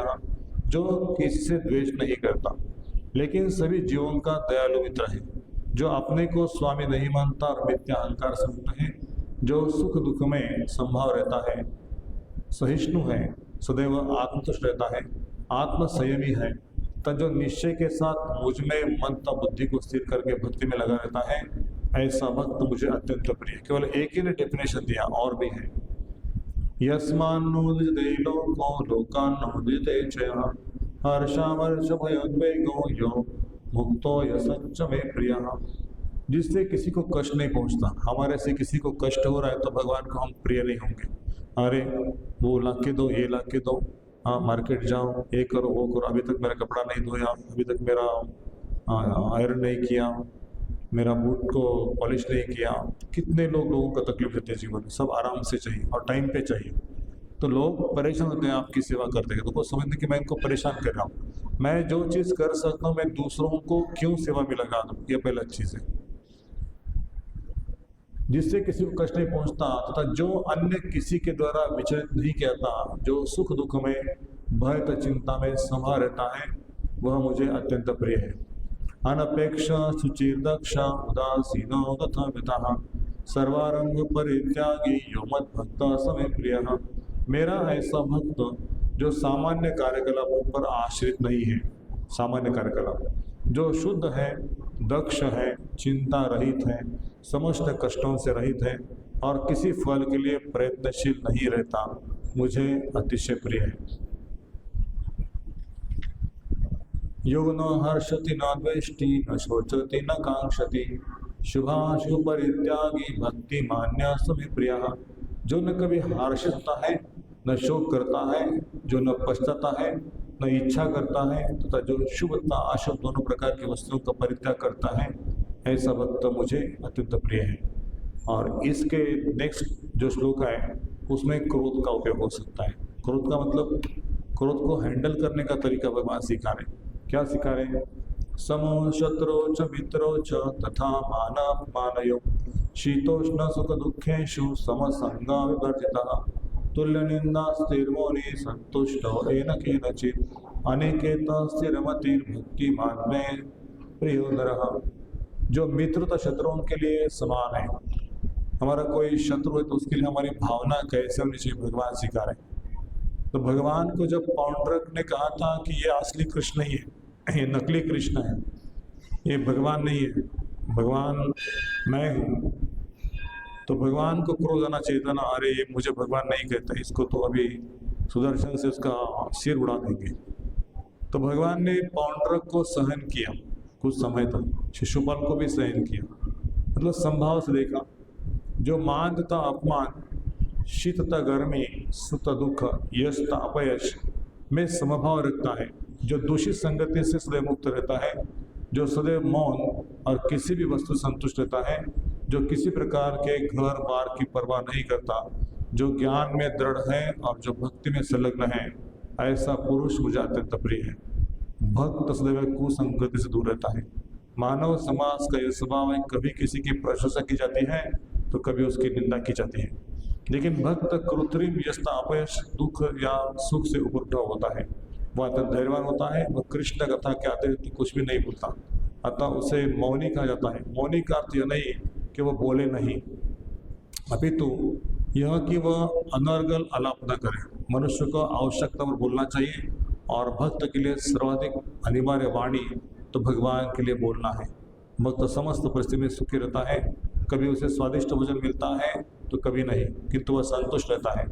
वह आवास की सुविधा की चिंता नहीं करता। वह कभी पेड़ के नीचे रह सकता है तो कभी अत्यंत उच्च प्रसाद में, किंतु वह इनमें से किसी के प्रति आसक्त नहीं रहता। वह स्थिर कहलाता है, क्योंकि वह अपने संकल्पता ज्ञान में दृढ़ होता है। भले ही भक्त के लक्षणों की कुछ पुनरावृत्ति हुई हो, लेकिन यह इस बात पर बल देने के लिए है कि भक्तों को ये सारे गुण अर्जित करने चाहिए। सद्गुणों के बिना कोई शुद्ध भक्त नहीं बन सकता। हरा भक्त से कुतो महद्गुणा। जो भक्त नहीं है उसमें सद्गुण नहीं होता। जो भक्त कहलाना चाहता है उस सद्गुणों का विकास करना चाहिए। यह अवश्य है कि उसे इन गुणों के लिए अलग से बाह्य प्रयास नहीं करना पड़ता। अभी तो कृष्ण भावनामृत भक्ति में संलग्न रहने के कारण उसमें ये गुण स्वतः ही विकसित हो जाते हैं। ये भगवान लास्ट श्लोक में क्या कह रहे हैं? ये तो धर्मामृतम इदम यथोक्तम परिभाषते श्रद्धाना मत परमा भक्तास्तेव अति प्रिया। जो इस भक्ति के अमर पद का अनुसरण करते हैं और जो मुझे ही अपना चरम लक्ष्य बनाकर श्रद्धा सहित पूर्ण रूप में संलग्न रहते हैं, वे भक्त मुझे अधिक प्रिय है। भगवान को प्रिय होना ये जीवन का लक्ष्य है। हम सबको प्रिय होने का प्रयास करते हैं ना, ये मुझसे प्रिय है, मेरे ऊपर प्रेम करे। लेकिन कोई ये नहीं चाहता कि भगवान मेरे ऊपर प्रेम करे, भगवान का मैं प्रिय बन जाऊं। तब भगवान को प्रिय बनना चाहिए। My dear Krishna, my dear lord, how can I serve you. हे मेरे प्रिय भगवान, मैं आपका कैसे सेवा करूं। हनुमान जी ने जिस प्रकार से भगवान का सेवा करने के लिए रिस्क उठाया लंका पार करने के लिए, कुछ ऐसा नहीं कि विश्राम करते करते करते चले गए। एक बार निकले तो डायरेक्ट लंका के लिए, 2 दिन का विश्राम यहाँ पे, 2 दिन का विश्राम यहाँ पे, ऐसा नहीं। और भूख प्यास की चिंता नहीं की हनुमान जी। सबने उनको बोला था मेरे ऊपर थोड़ा विश्राम करो, मेहनत पर बताया था, सुरसा आई थी, जो जो उनके रास्ते में आ गए, किसी को उन्होंने बोला नहीं हाँ मैं तो आपको थोड़ा संग लेके आगे चलता हूँ, थक गया हूँ थोड़ा सा, नहीं, अपने मिशन में थे। तो भगवान को प्रिय होने के लिए हम भगवान के मिशन के लिए मदद करना चाहिए। हम अपने ही मिशन को मदद नहीं करते। अपने जीवन का मिशन है भगवत धाम को प्राप्त करना, तो अन्य लोगों के जीवन में हम कैसे प्रकाश डाल सकते हैं? हमें स्वयं के जीवन में प्रकाश डालना है और अन्यों के जीवन में प्रकाश डालने के लिए मदद करना है, तो भगवान को प्रिय बन जाएंगे। अगर यही कामना लेके आएंगे मंदिर में, मेरा उद्धार हो, है ना, मैं भक्त बन जाऊं, लेकिन दूसरों के लिए अगर हम कुछ करने का प्रयास करेंगे तो भगवान आपके लिए कुछ कदम उठा सकते हैं।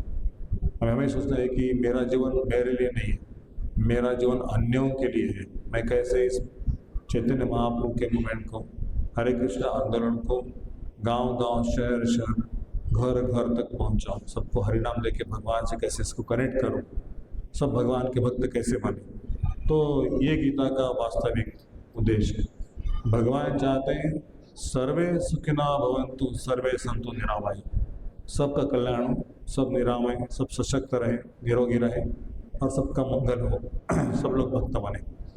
तो इस तरह से ये जो गीता का उद्देश्य है कि हम अपनी भौतिक इच्छा के ऊपर विजय प्राप्त करना चाहिए। तो इसका विजय के लिए स्वीकार करना चाहिए कि मैं क्रोध के वशीभूत हूँ, मेरे अंदर क्रोध है, ये स्वीकार करना चाहिए। दूसरा, जो गलती किए हैं उसका रिपेंटेंस होना चाहिए। बार बार क्रोध आता है तो बच्चा कहता ना गुरुजी के पास, मुझे क्रोध से मुक्त करो गुरुजी, मैं क्रोध का वशीभूत हूँ, मुझे क्रोध से मुक्त होना है। भगवान से प्रार्थना करना चाहिए, पश्चाताप करना चाहिए। और दूसरा जब आपके ऊपर क्रोध करे तो उसको रिटालिएट ना करके सहनशील, क्षमाशील, धैर्यशील बने। चलो ठीक है, सब प्रकृति के चंगुल में है, जब मुक्त हो जाएंगे तो मुक्त हो जाएंगे, लेकिन अभी मुझे तो फर्क नहीं पड़ता। जैसे कहते हैं कि आपने उस व्यक्ति के जो क्रोध के शब्द है उसको अंदर ले लिया तो ये आपको फर्क पड़ेगा, इधर से इधर चला गया तो फर्क नहीं पड़ेगा। इसलिए कौन क्या बोल रहा है हमारे बारे में उसको चिंता करने की जरूरत नहीं है। अच्छे लोगों के बीच में ही भक्तों की प्रशंसा होती है, लेकिन जो दुर्योधन या कौरव जैसे लोग हैं, उसके बीच में प्रशंसा का कोई विचार नहीं करना चाहिए। लोग क्या करें मेरे बारे में, छोड़ देना चाहिए भगवान के ऊपर। उसको रिटालिएट करते रहेंगे तो झगड़ा बनते जाएगा, युद्ध होते जाएगा। छोड़ दो उसको, हमारे वशीभूत में नहीं। कुछ बातें हमारे कंट्रोल में, कुछ बातें हमारे कंट्रोल में नहीं है, और हमें हमेशा भगवान के ऊपर डिपेंडेंट रहना चाहिए। राके कृष्ण मारे कौन, मारे कृष्ण राके कौन। अगर कृष्ण में रक्षा करना चाहते कोई मार नहीं सकता, और कृष्ण यदि मारना चाहते कोई बचा नहीं सकता। ये बात को विश्वास होना चाहिए। अनुकूल संकल्प प्रतिकूल स्वजनम रक्षस्याते विश्वासो गोत्रुप्ते वर्णंतता। तो इस तरह से आहार का विधियां है, हमें सत्वगुण में रहना चाहिए, रजोगुण और तमोगुण से बचना। तमोगुण मतलब अत्याधिक आलस, तमोगुणी पदार्थ खाना, निद्रा में रहना। इसको अगर हम ऊपर उठेंगे तो रजोगुण से भी ऊपर उठना चाहिए, सत्वगुण में आना चाहिए। सत्वगुण में आने से विवेक जागृत होता है। ये रजोगुण और तमोगुण मनुष्य को नीचे लाता है, पशु योनि तक। बुद्धि पशु से काम करती है। मेरे गली में आ गया तो कुत्ता भौंकता है ना, वैसे कोई मेरे घर में आ गया तो उसको तक कब निकल के जाएगा, इसकी सेवा कौन करे, कितने दिन तक रहने वाला है, चाहे पिताजी हो माताजी हो। कोई आजकल संसार में प्रेम ही नहीं है, इससे सब मायूसी है। सेवा की भावना निकल गई है, न खुद सुखी न दूसरों को सुखी दिखना चाहते हैं। और इसीलिए ये सब चीज़ों से हमें सीखना चाहिए कि जगत में वही व्यक्ति सुखी होता है वो सत्वगुण के लिए प्रयास करता है। सत्वात् संजायते सुखम, गीता के 14वें अध्याय में कहा गया। मतलब सत्वगुण से सुख उत्पन्न होता है, और रजोगुण से काम उत्पन्न होता है, और तमोगुण से निद्रा, आलस्य, प्रमाद, मोह उत्पन्न होता है।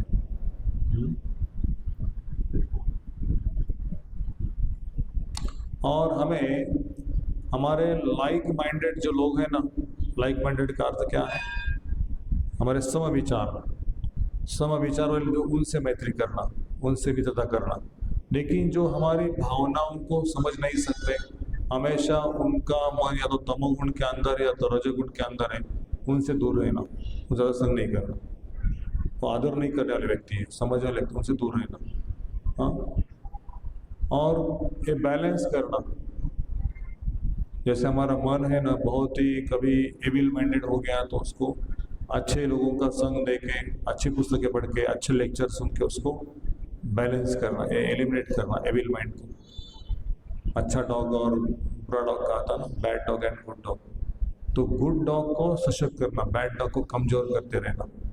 तो बैड डॉग स्ट्रांग हो गया तो हमारे जो अंदर की अच्छी भावना है उसको खा जाएगा, और हम दूसरों के ऊपर क्रोध करेंगे, ईर्ष्या करेंगे, बच्चा करेंगे। तो गुड डॉग को स्ट्रांग कर रहे हैं। तो गुड डॉग को स्ट्रांग करने के लिए उस प्रकार का हमेशा माइंड को इम्प्रेशन देते रहना, अच्छी अच्छी बातों को सुनना, अच्छी अच्छी बातें करना, भगवान का दर्शन करना, कीर्तन करना, पुस्तकें पढ़ना, तो वो इम्प्रेशन जम जाएंगे। तो ऐसा प्रसंग हम भूल जाएंगे तुरंत। उल्टा होता है, जब हम श्रवण कीर्तन करते नहीं तो वो बातें हमारे मन के ऊपर अंदर इतनी डीप में जाके बैठती हैं, तो बार बार उसके ऊपर आती है, क्योंकि अच्छा भरा नहीं ना अंदर, तो सब गंदगी बाहर आ जाएगी। इस गंदगी को निकालने के लिए अच्छा फीलिंग करो, और बुरा अपने आप निकल जाएगा। हाँ, और नेग्लिजेंस कहा गया है। नेग्लिजेंस को जानते हैं, दुर्लक्ष्य करना। हर चीज़ को हम अपने मन से नहीं कर सकते। आज ये सब्जी बननी चाहिए थी, लेकिन ये कल भी ये सब्जी बनी, आज भी ये सब्जी बनी, चलो मिला है, आज वही सब्जी नसीब में खा लेंगे। नहीं, आपको बोला था ये सब्जी बनाना चाहिए, वो सब्जी क्यों बनाई, है ना। कुछ ना कुछ माया को रीज़न चाहिए कि आप दोनों के बीच में झगड़ा पैदा हो।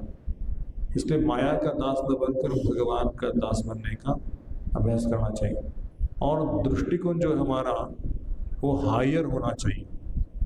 जैसे रामानुजाचार्य के एक शिष्य के प्रसंग में उन्होंने एक प्रश्न का जवाब पूछा था, सर्वधर्म परित्यज्य माम एकम शरणम व्रज। श्लोक का अर्थ क्या है? तो उन्होंने कहा कि इस प्रश्न का उत्तर मिलने के लिए आप तिरुपति चले जाओ, और तिरुपति में जाके अनंत आचार्य की सेवा करो। तो अनंत आचार्य के यहाँ पे वो सेवा में लग गए। तो फेस्टिवल्स में वो प्रसाद सर्विंग का सेवा उनका था। तो पहला राउंड, दूसरा राउंड, तीसरा राउंड, अभी गुरु जी को बोलते हैं मुझे भूख लगी, बैठने में और गेस्ट आ रहे और सर्विंग करो और सर्विंग करो। तो पहला राउंड, दूसरा राउंड, तीसरा राउंड सर्विंग करते लगे, रात को 11-12 बज गए। तो सर्विंग करने से उनके अंदर की जो भूख प्यास थी वो मिट गई। और फिर गुरु जी बोले कि अभी प्रसाद देना, बोले नहीं अभी भूख ही नहीं है। नहीं, इतनी भूख थी अंदर, भूख कहाँ चली गई? बोले नहीं नहीं अभी मुझे कुछ नहीं, इच्छा नहीं कुछ खाने की। तो क्या है, जब हम सेवा करते हैं ना तो हमारे अंदर की जो भूख प्यास है भगवान मिटा देते हैं। आवश्यकता जितनी उतना मिलता है, ऐसा नहीं कि हमेशा मत खाओ, लेकिन जितना नसीब में उतना तो मिलेगा। लेकिन जो पहला प्रयास होता नहीं कि पहले राउंड में मुझे बैठना है, पहले ही मुझे खाना है, मेरे प्लेट में कब आएगा, ऐसे जो ग्रीड है उस ग्रीड से हम मुक्त हो जाएंगे दूसरों की सेवा करने से। आप ग्रीड से मुक्त हो गए तो फर्क नहीं पड़ेगा कि मुझे प्लेट में कब प्रसाद मिलने वाला है, चाहे रात को 9 बजे मिले 10 बजे मिले। और इसलिए ये जो एकादशी का व्रत है वही हमको सिखाते हैं कि हमारे अंदर की इंद्रियों की जो डिमांड है ना, उस डिमांड को कम से कम किया जाए उपास करके। इंद्रियों का हमेशा कुछ ना कुछ जीवा को चाहिए, और यदि जीवा को भगवान का प्रसाद नहीं खिलाएगा तो जीवा बाहर के आइटम्स दिखते ही मांगेंगे, वड़ा पाव खाओ, समोसा खाओ, इडली खाओ, बाहर जो मिलता है, लेकिन भगवान का प्रसाद में टेस्ट है वो नहीं चखने का इच्छा होगा। और वो जब चखेंगे उसमें से स्वाद मिलेगा तो बाहर का खाने का इच्छा नहीं होगा। और इसलिए जीवा के ऊपर जो नियंत्रण है तभी मन के ऊपर नियंत्रण होगा। पहले जीवा के ऊपर नियंत्रण, खाने के ऊपर नियंत्रण, बाद में जीवा जब भगवान के समय लग जाएगी, हाँ, भगवान के बारे में बोलना, तो अपने आप ऐसे शब्द बाहर नहीं आएंगे जो दूसरों को चोट पहुंचाए, क्योंकि भगवान के समय कृष्ण की सेवा में है ये टंग।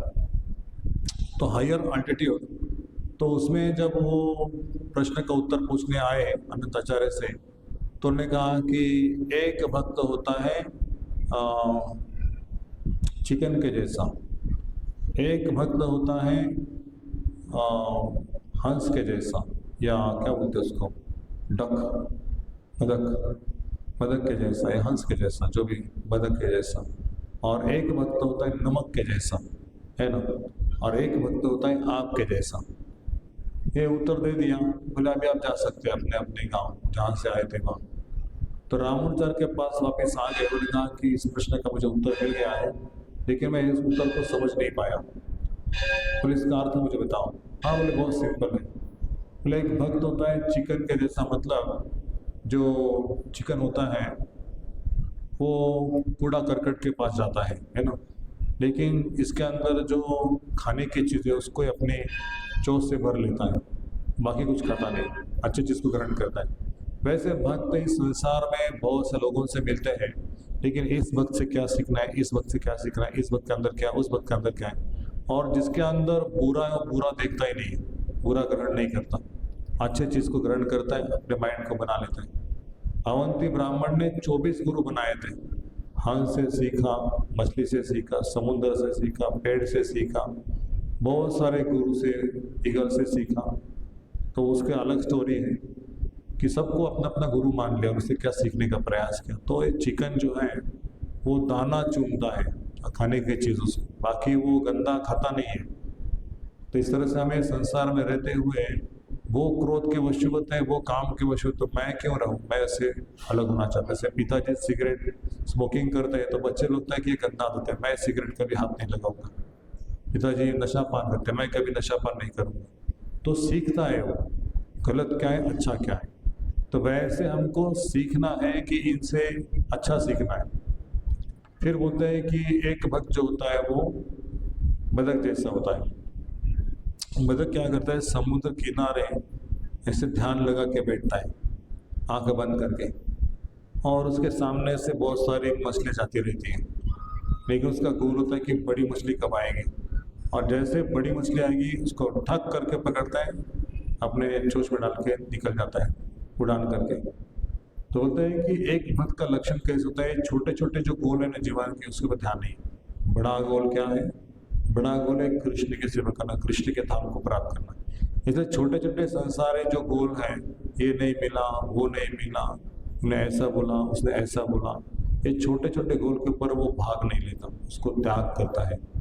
और उसको कृष्ण की प्राप्ति करना है तो उसका मन किस में लगता है, आज का अध्याय कौन सा पढ़ना है, आज का लेक्चर कौन सा महाराज का सुनना है, आज क्या सेवा करनी ठाकुर जी की, वो प्लानिंग में उसका मन व्यस्त है, तो ऐसे छोटे मोटे चीज़ उसके ध्यान में नहीं आते, बदक के जैसा।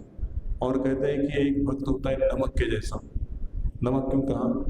कि जो हम प्रसाद बनाते हैं उस प्रसाद में नमक बहुत ही इम्पोर्टेंट आइटम है। अगर नमक नहीं तो कोई उसका स्तुति नहीं करेगा आइटम का। सब्जी अच्छी हो गई, कोई बोलेगा नहीं, सब कुछ अच्छा डाला लेकिन नमक भूल गए, कोई बोलेगा सब्जी अच्छी हो गई नहीं। लेकिन कोई जब नमक ठीक मात्रा में डालता है तो बोलते क्या सब्जी बनी, क्या टेस्ट था, एकदम बढ़िया। किसने बनाई सब्जी? तो ये माता जी ने बनाई। ओह कितना सुंदर, वेरी टेस्टी। तो स्तुति किसका होता है? भक्त का स्तुति होता है। नमक का स्तुति कर दे कोई, अरे क्या नमक है, कितना टेस्टी नमक है, कितना अच्छा नमक के स्वाद लाया, कोई नमक का स्तुति करता नहीं। तो बोलते हैं एक भक्त को नमक के जैसा रहना चाहिए। क्यों नमक के जैसा? कि सब कुछ करेगा लेकिन श्रेय किसको देगा? गुरु को, कृष्ण को और भक्तों को। ये गुरु कारण हो रहा है, कृष्ण कारण हो रहा है, सब जो हो रहा है गुरु के कारण। तो भक्त को नमक के रहना चाहिए। अगर श्रेय ले तो क्या हो जाएगा? श्रेय ले तो अहंकार हो जाएगा कि मेरे कारण नहीं चल रहा है सब, मैं मंदिर को चला रहा हूँ, मैं घर को चला रहा हूँ, मैं ऑफिस को चलाता हूँ, मैं संसार को चलाता हूँ, मैं भगवान बन गया। लेकिन हम भगवान नहीं हैं, हम दास है, हमसे भगवान सेवा करके ले रहे, इसलिए हम कुछ कर पा रहे हैं। यदि ऐसे भाव से हम भगवान के द्वार में आएंगे, मैंने पैसा डाला क्या भगवान के हुंडी में, मेरा पैसा था क्या? नहीं, भगवान का ही लक्ष्मी भगवान के सेवा में चला गया, मुझे भगवान ने निमित्त मात्र बनाया। और इस तरह से जो सेवा करेगा वो वास्तव में भगवान को प्राप्त कर सकता है। इसलिए बोला कि सर्व परित्यज्य का अर्थ ये है कि एक भक्त जो है सब कुछ त्याग करता है, लेकिन सत्य कि मैं त्याग कुछ नहीं किया है, मैंने नहीं त्याग किया है, कृष्ण की कृपा से जो मेरे पास है वो कृष्ण को दे दिया, मेरा कुछ नहीं था, भगवान का ही था। तो इस तरह से अपने घर को भगवान का घर बनाता है, अपने घर की सामग्री को भगवान की सेवा में लगाता है, तो उसका संसार में स्थान ऊपर उठ जाता है, सबके सामने वो गुणों से विभूषित हो जाता है, अच्छे गुण वाला व्यक्ति, सज्जन व्यक्ति है। तुकाराम महाराज रामदास स्वामी कहते हैं की मरावे परी कीर्ती रूपी उरावे। मेल्यानंतर कोणी आठवण काढली पाहिजे की सज्जन व्यक्ती होता, खूप चांगला व्यक्ती होता। मरने के बाद कोई व्यक्ति होता है अच्छा हो गया, मर गया, जो सुबह उठता था, भगवान का नाम लेता था, भगवान के साथ था, शास्त्र पढ़ता था, लोगों की सेवा करता था, सबको प्यारा था, ऐसा मरने के बाद लोग बोलेंगे तो भगवान बोलेंगे सबके मन में आपके प्रति उदार का भाव है, प्रेम का भाव है, आप सबको प्रिय हो, इसलिए मुझे प्रिय, मेरे धाम में आ जाओ। जो आवडतो सर्वांना तोची आवडे देवाला, हे काही खोटं नहीं है, हे खरं है। हमारा स्थान सबके हृदय में होना चाहिए, सबको प्रिय होना चाहिए। ऐसा भक्त बनेंगे तो प्रिय हो जाएंगे। तो इससे मैं विराम देता हूँ। तो इससे हायर एल्टीट्यूड को रखना है, ऊंचा दृष्टिकोण, गोल होना चाहिए जीवन का। यदि जीवन का गोल नहीं है तो हम केवल खाने पीने में, कपड़ा में, घूमने के लिए समय निकालो, ये नहीं किया, वो नहीं किया, कितनी बार बोला आपको ये घर का काम बाकी है, वो घर का काम बाकी है, तो उसमें हमारा मन अटक के रहेगा। वो करना चाहिए, हमारे जिम्मेदारी को पूरा करना चाहिए। नहीं होता है आज के दिन तो चलो कर लेंगे, लेकिन बात करने का तरीका जो है ना, संवाद कहते हैं। संवाद की एक अपनी शैली है, किस तरह से संभाषण होना चाहिए। वो संभाषण की कला यदि हम सीखते हैं, उसका भी एक क्लास हम लेंगे, कम्युनिकेशन स्किल्स करके एक टॉपिक है, किस तरह से व्यक्ति को बोलना चाहिए, किस तरह से बोलना नहीं चाहिए। अगर ये कला को सीख जाते हैं तो शायद हमने आधा काम पूरा किया, कुछ करने का जरूरत नहीं, बाद में अपने आप हो जाएगा। तो इसको हम विराम देते हैं। तो ये ध्यान में रखना है कि हमारा शत्रु हमारे अंदर ही बैठा है। शत्रु को पहचाना, शत्रु के 3 स्थान कहाँ हैं? मन, बुद्धि और इंद्रिय। काम के स्थान है। काम से क्या होता है? क्रोध, क्रोध से सम्मोह, सम्मोह से बुद्धि विभ्रम, और बुद्धिनाशत प्रणशत, सब कुछ जो था वो नष्ट हो गया। इसलिए गीता हमें सिखाती कि हमारे जीवन को किस तरह से एक ऊंचे स्थान पर लेके आना है, जहाँ से नीचे गिरने की संभावना नहीं है। नहीं तो ऊंचे स्थान पे लोग जाते भौतिक दृष्टि से, फिर वहाँ से जो नीचे पटक जाते हैं तो कोई उसको उठाने वाला नहीं है। ग्रिड में फंस गए, लस्ट में फंस गए, एंगर में फंस गए, जेल में जाएंगे वो लोग। इसलिए गीता में कहते त्रिविध स्मर्क सुधारा नाशनम आत्माना काम क्रोध लोभ तस्मात् त्यज त्रयीम्। एक क्रोध के ऊपर नियंत्रण करो, एक काम के ऊपर नियंत्रण करो, एक लोभ के ऊपर नियंत्रण करो, ऐसे गीता का संदेश है। क्योंकि तीनों द्वार जो नरक के स्थान है, तो नरक में जा सकता है अगर नियंत्रण नहीं किया। और इसलिए हमको गीता का जो ज्ञान है वो सीखना है और धीरे धीरे धीरे अपनी बुद्धि को भगवान की सेवा में ला के मजबूत करना है, स्ट्रांग बनाना है। तो बहुत बहुत धन्यवाद। किसी को कोई प्रश्न है व्यक्तिगत उदाहरण के रूप में तो कह सकते हैं। हरे कृष्णा। श्रील प्रभुपाद की जय।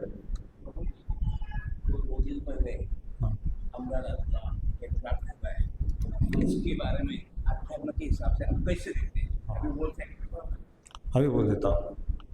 बहुत अच्छा प्रश्न किया कि अहमदाबाद का जो प्लेन इंसिडेंस है तो उसको एक आध्यात्मिक दृष्टिकोण से कैसे देखना चाहिए, है ना। कई दृष्टिकोण से लोग देखते हैं इसको। उनका कर्म था या पाप किए थे, भगवान के भक्त नहीं थे, इस तरह से कोई बोलता है। लेकिन इस जगत को हमारे महाराज जी कहते हैं कि इस जगत को भगवान ने ऐसा बनाया है, पदम पदम यत विपदम न तेषाम। ये जगत पूरा संकट से भरा हुआ है। हम आसमान में है या जमीन में है, टॉयलेट में है या बाहर है, मृत्यु कहीं आ सकती। 40 साल में आएगी, 50 में आएगी, 10 साल में आएगी, 12 साल में, 15 साल में।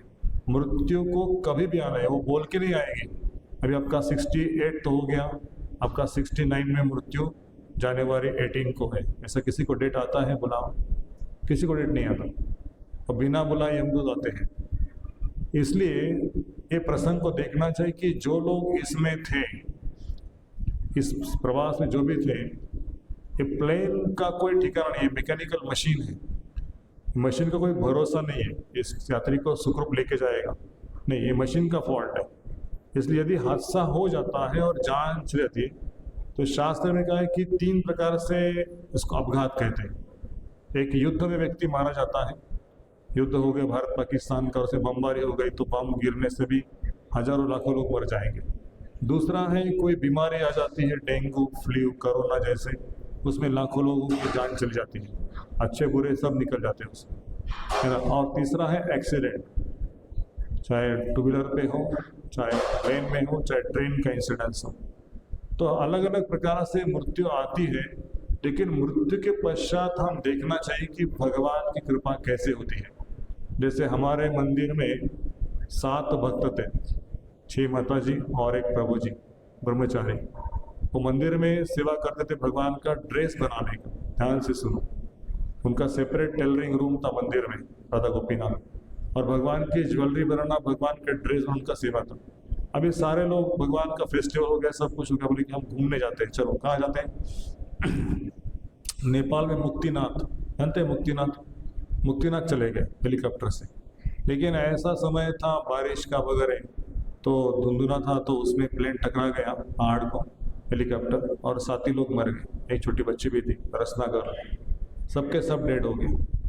तो सब राधा गोपीनाथ मंदिर में समाचार आए कि सारी जो टीम थी, ड्रेस बनाने की टीम, सारी टीम चली गई अचानक। सब भक्त परिवार दुखी हो गया। इतने जप करने वाले, तप करने, भगवान का ध्यान है नहीं, भगवान देखते नहीं, क्यों तप करना, क्यों जप करना, भगवान ने क्यों बचाया नहीं।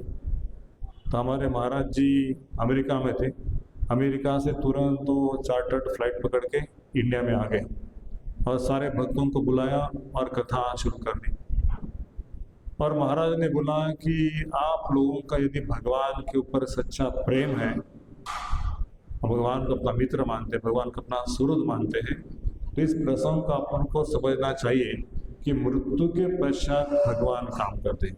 मृत्यु तो आना सबको है, एक भक्त को मृत्यु आएगी, अभक्त को मृत्यु आएगी। लेकिन जब भक्त को मृत्यु आती है तो जैसे जो क्या बोलते हैं उसको, कैट को क्या बोलते हैं, बिल्ली अपने बच्चे को मुंह में पकड़ती है, तो बच्चे को लगता है क्या?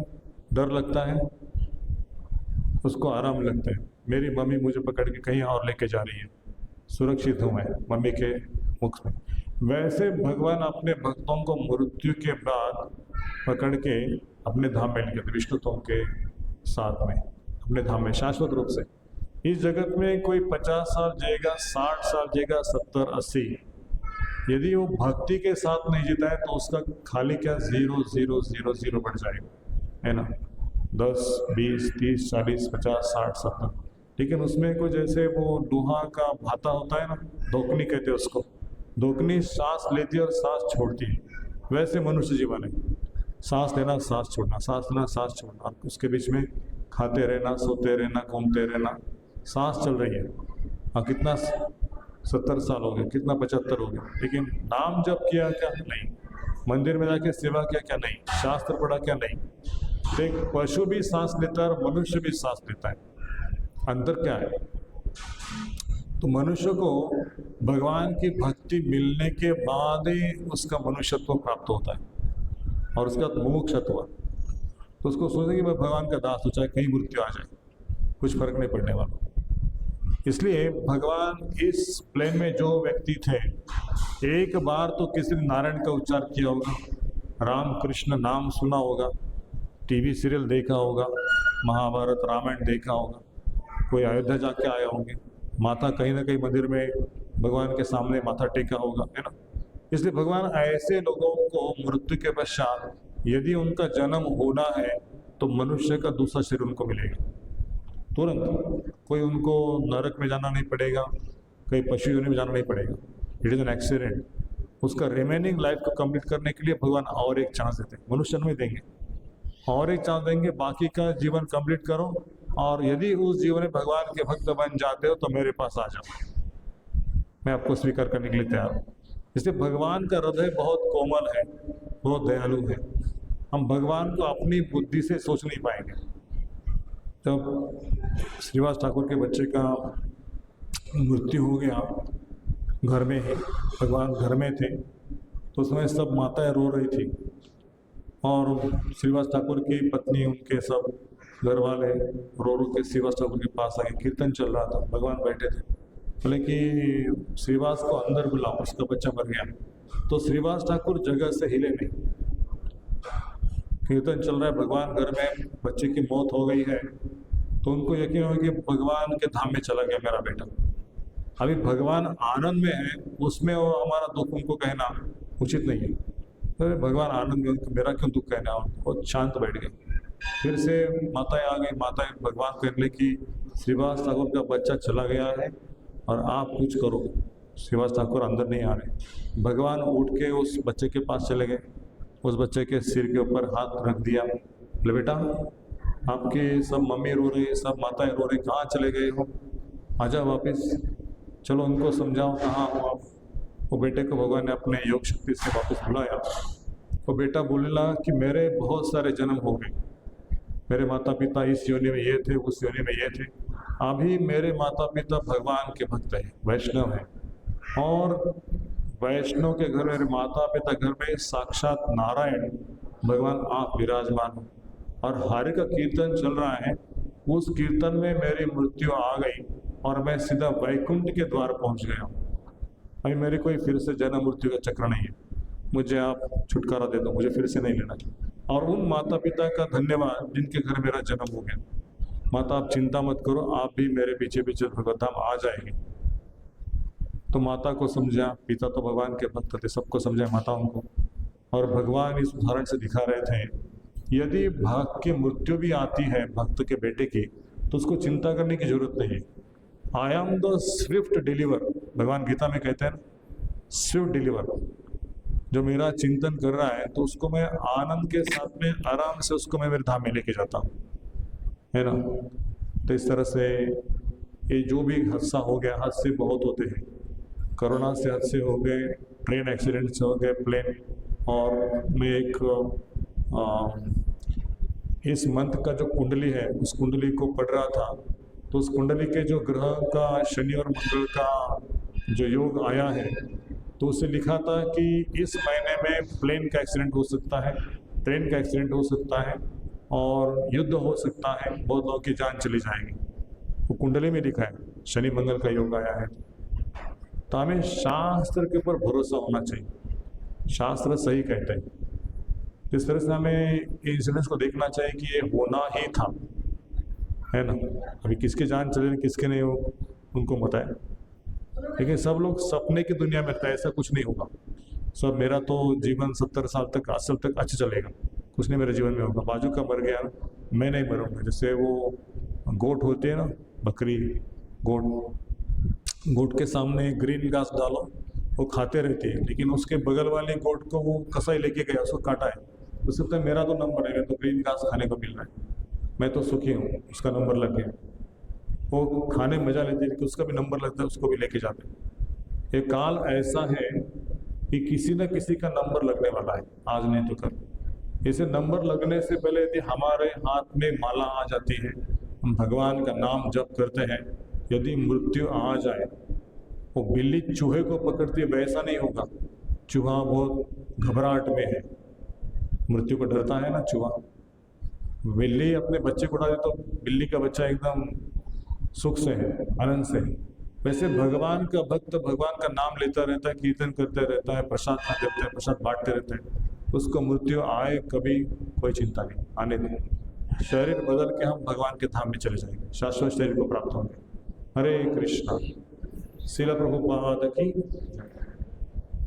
5 मिनट कीर्तन होगा।